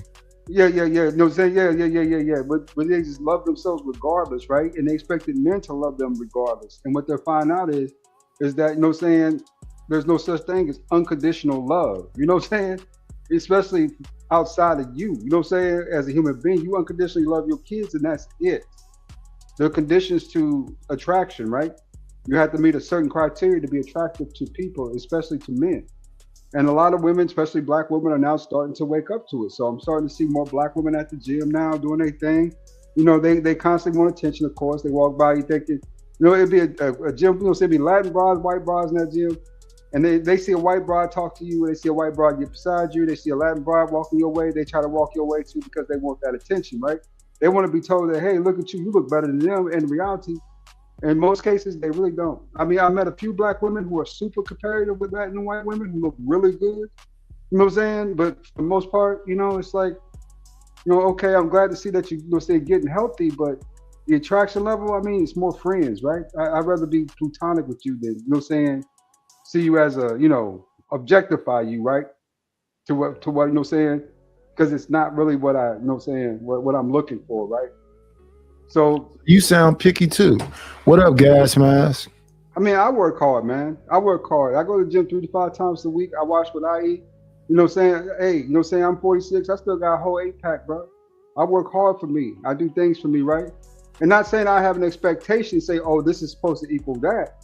But in reality, not that if I can't hold you to if I can't hold you to a standard like I hold me to a standard, then what am I doing, right? I don't stand on anything.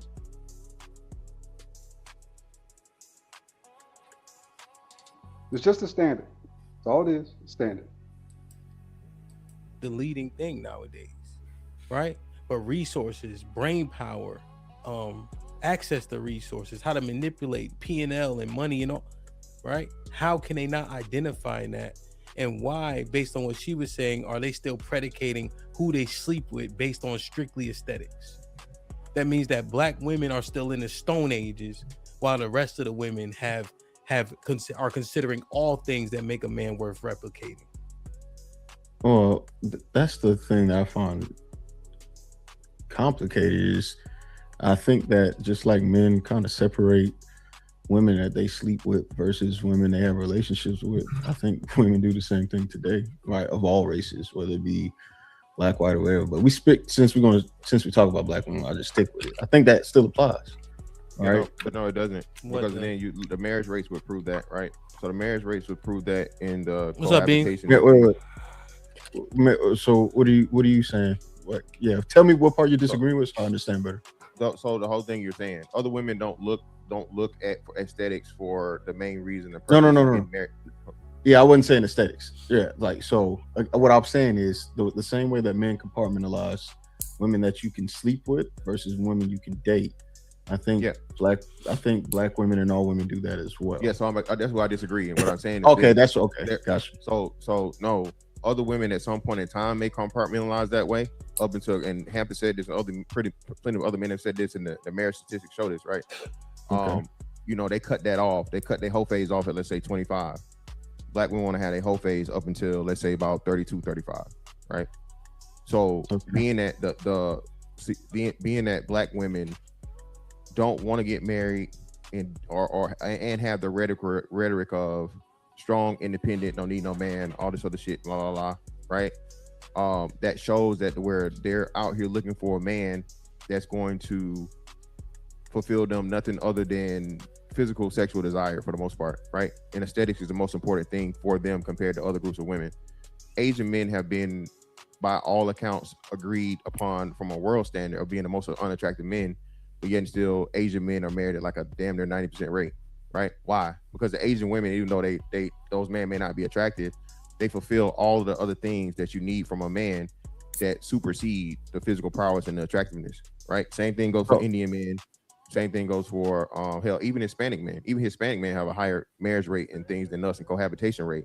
So what we're saying are we saying that the reason why we think those rates are higher is just based off aesthetic and not anything outside of that?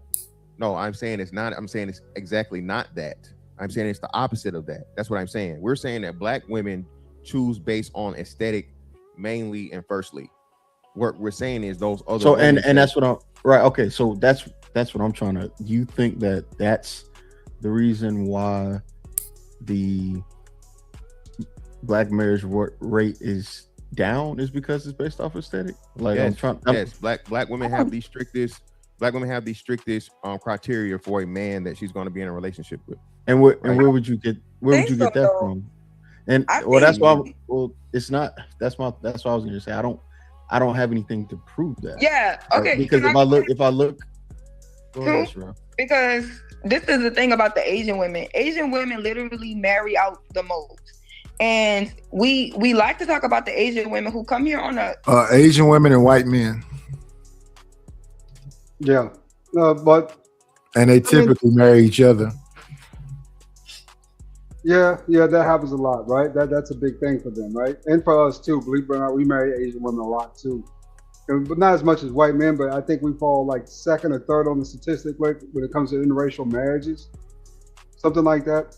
So we kind of go for the Asian broads too a lot. But I mean, this is typical though of GBG. I don't know why he just don't holler at Sherelle, because if Sherelle get in trouble, GBG will come out of nowhere, come save her. He really will. And it's just amazing to me that they talk to each other, they friends, but they never, kind of talk with each other, right? Like, hey, what's up with you? Let me come get you. Let me go take you out to dinner one night. Something simple, right? I'll fly in, take you out, something like that. Because, I mean, those two really have a lot of the same ideology and a lot of the same kind of beliefs, right? When it comes to what they like and what they feel. And I'm just like super curious why they don't never holler at each other, because I think they get along great.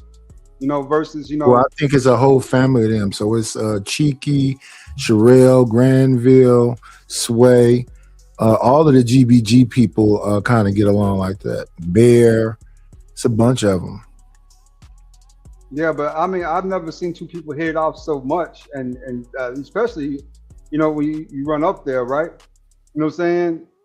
Just keep it real. I just think those two probably make a decent couple. They just would. But it is what it is, I guess, when you're in the moment, you don't see that, but it's obvious that those two, especially Granville, GBG, he'll go up there, man, and he will defend Sherelle. I mean, out of nowhere, you'll see him pop up. I've seen that multiple times, where he'll pop up out of nowhere to just defend Sherelle, and then he'll go back down to the father dude. So I'm just like, man, why don't you just holler at her, bro? Get that thing out there, put it out there. They've been around each other all these years I've been here. It's not hard. Not hard to get at her. She obviously like him too. They've been in each other's vicinity before. Yeah. I just wonder why those two play it so loose with each other and just don't try to streamline that thing, right? That's all I'm kind of saying. Just streamline it, right? Make it real. You know what I'm saying? Make it a thing. I guess because they don't want to. Let me check these likes. Yeah, interesting. Let's see. So okay, they have hit the like button.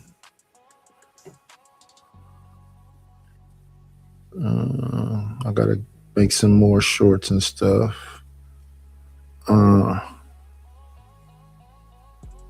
All right, nice. I gotta go to the gym, brother. Thank you for Salute. Yeah.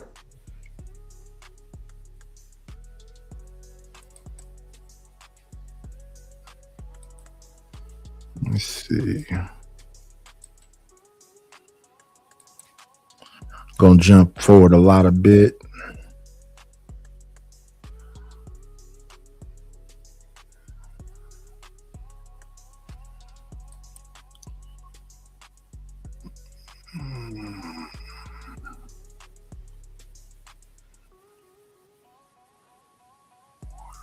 Oh, that's the chat.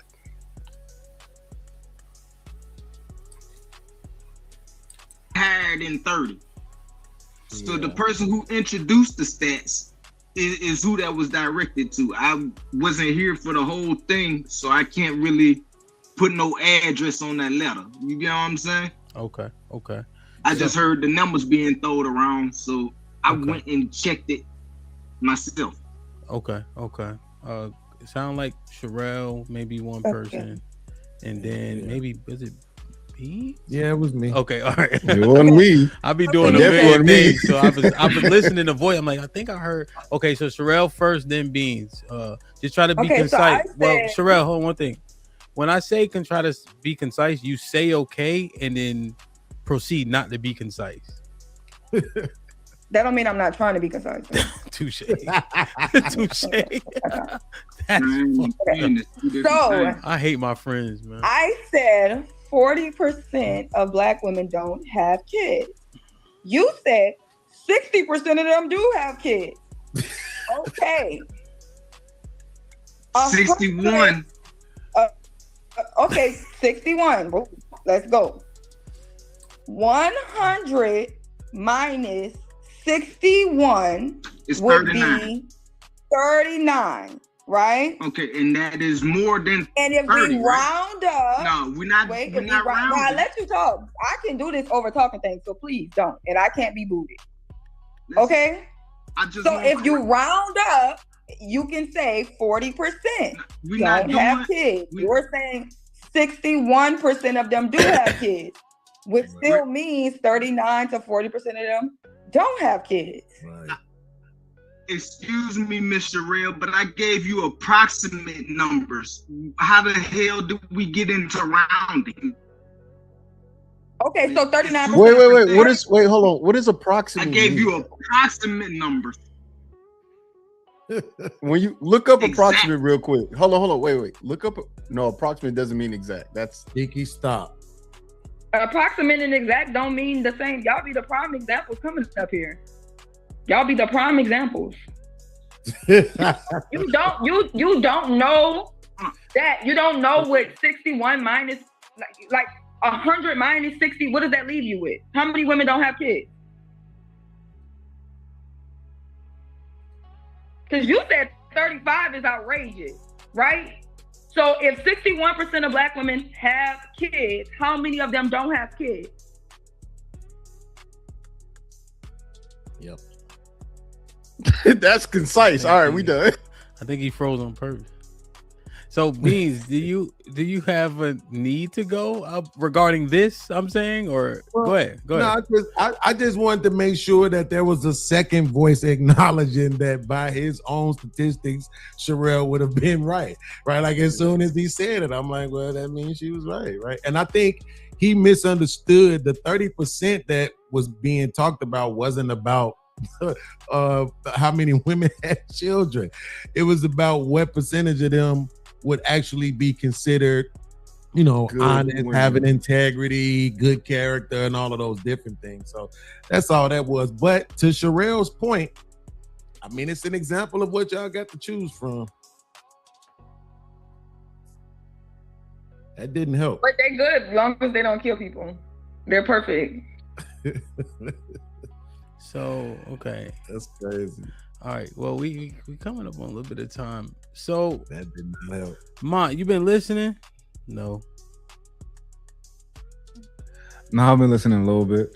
I know you, brother. I know you ain't been listening. You've been riding in the car, going to your office, listening to music, most likely PD crack.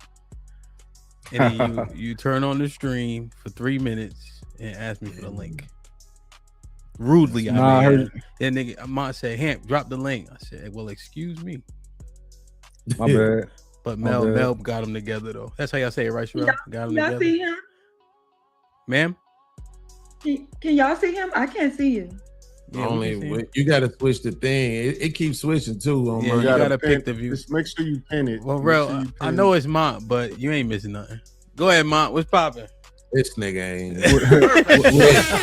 Y'all hear me? Yeah, we can hear you. You sound good. All right. I was listening. I started listening when Sherelle and Rilla was Beans. Your name used to be Rilla, right? The disrespect. Oh, I'm talking about who? No, sir. No, sir. Well, we both from Chicago. That's what it is. Y'all. All right, cool.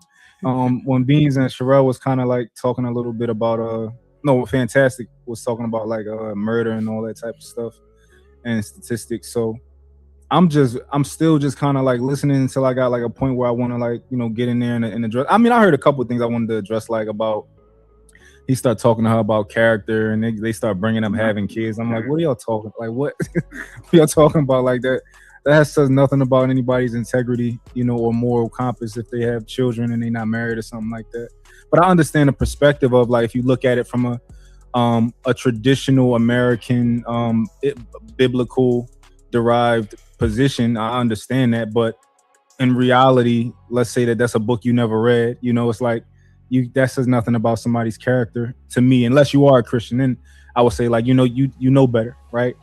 But I just keep listening though, unless somebody want to kind of address that. But Well, let me. I want to ask you a question. Okay, you guys ask me a question. So my derivative of the show as well, in terms of just illusions and delusion, people then they got more options, they choices, etc. Came from the show that we were on Sunday regarding the lady who was, aesthetically unattractive and she ugly as hell. Say it. They was fighting me on that, yo. When I said that about EBD, y'all Say it. Yo, she was horrible. Wow. Yeah, well, inside and out. Yeah, and then also her attitude to boot. But I think Beans had a question for you, then we can go into it. No, my question was for you, but maybe you kind of just answered it because I wanted you to expand on the illusions of choices. Yeah, that's because I'm trying to understand exactly what you mean. So EBD got, since Mr. Fantastic want me to be salacious, got his asshole torn out last Tuesday. Pause if you have to. By Sherelle. Unattractive, every other thing you can imagine why he should not procreate and none of that. Then on Sunday, this girl looked like a Bearilla, Snoop Dogg shit. Since she looked like the meatball on Aqua Teen Hunger Force. It looked like if you hang her upside down, you wouldn't know what it was, right? And so, but they think these people who were being admonished to this degree, Beans. People think they have options because of social media. They can swipe left, swipe right. They think they could disparage these people over here, talk shit to this nigga over there, and they still think a nigga gonna fly him out for the right reason. And then when we talk, you hear this conversation. I'm a victim. He did it to me. This, that, and the third. And I'm just thinking, motherfuckers out here thinking they got more access than they really got, which is why they acting like this and blaming everybody else. Whole time you look like a bull frog. Right? Oh, that whole Jeremiah. But you dismissing people left and right like you got all this access. Nah, my nigga, I know you walked here because your knuckles is straight. What that mean? Yeah. Very, very primate-ish. That's what it means. But anyway, so bro, it's y'all to you, bro, for still nigga trying to be too cool and you didn't do it. Y'all, I'm sick and tired of y'all not calling these ugly hoes ugly, but it is what it is. No, bro, I was going down that line because, like you said, it's based on the rules that women use, right? I don't believe by any means that man or woman, for the most part, you having kids make you a horrible person or shows bad character or whatever. Repeatedly, though, yes, right? You get one fuck up, right? If you out here as a woman being a fucking serial incubator or as a nigga being a notorious nutter, that shows a problem in choices, character, and a whole bunch of different things, right? But what I'm saying is, I was just basically trying to the framework that Sherelle set up, and then trying to give the best examples I think you could use for that. You feel me? because at the end of the day, you know, individual basis, right? Outside of a person being just an absolute fucking serial killer, sociopath, or psychopath, there's good in all people. But we're talking about this thing where women eliminate men, and you know, Sherelle being the resident feminist for today, where she makes this claim that, you know, most black men are dangerous and they're not good people. I didn't say the majority of you was dangerous. See, now you about to lie. Hold on, well, you said 35. Well, hold on. Now I'm finna do what you did to your Nolan's cousin, baby. Subtract motherfucking 35 from 60 from 100. What you get? What? Subtract 35. But I didn't say y'all was a killers. Well, not just bad. I said y'all don't have the character, and you don't. Yeah, but bad people. That's what I'm saying. You saying bad people. Everybody with a bad character is a killer. That's no, I'm not making that argument either. I'm not complaining. I'm not saying that you do think all of them are violent. What I'm saying, even though you're saying, you know, Beans had to prove that wrong too. Like y'all, you know, niggas killing. Shout out to the shout outs. Yeah, man. We had a pretty good breakdown, I think. How are we doing? We moving this up out of here. Yeah, we had a pretty good breakdown. We had a whole run through.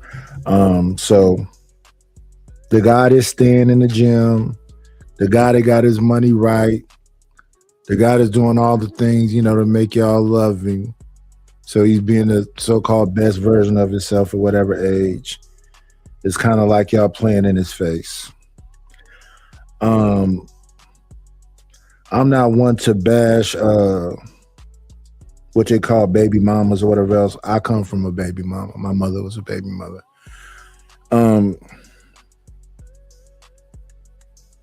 I think we do better together than apart. But of course, y'all know what we do over here. Try to be consistent. Hope you had a good time. We got to listen to Lord ADS. We got to listen to Truth. We got to listen to Chicago Rilla. It wasn't specifically on this lady because there's no point in being specific on this lady. It's just about the overall look of us, how we interact with each other, how we present, and the mean-spiritedness we want to jump right into instead of trying to, you know, what's wrong with civility. So shout out to Chalk for coming in at the end to, you know, say whatever she's saying. Y'all know how to support the show. You got the Cash App, PayPal, likes, subscribes. And I'm going to tell you what I always say when I end these shows. Be great.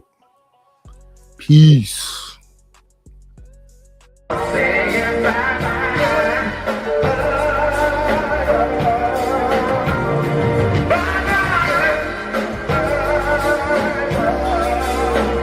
Shut this motherfucker down!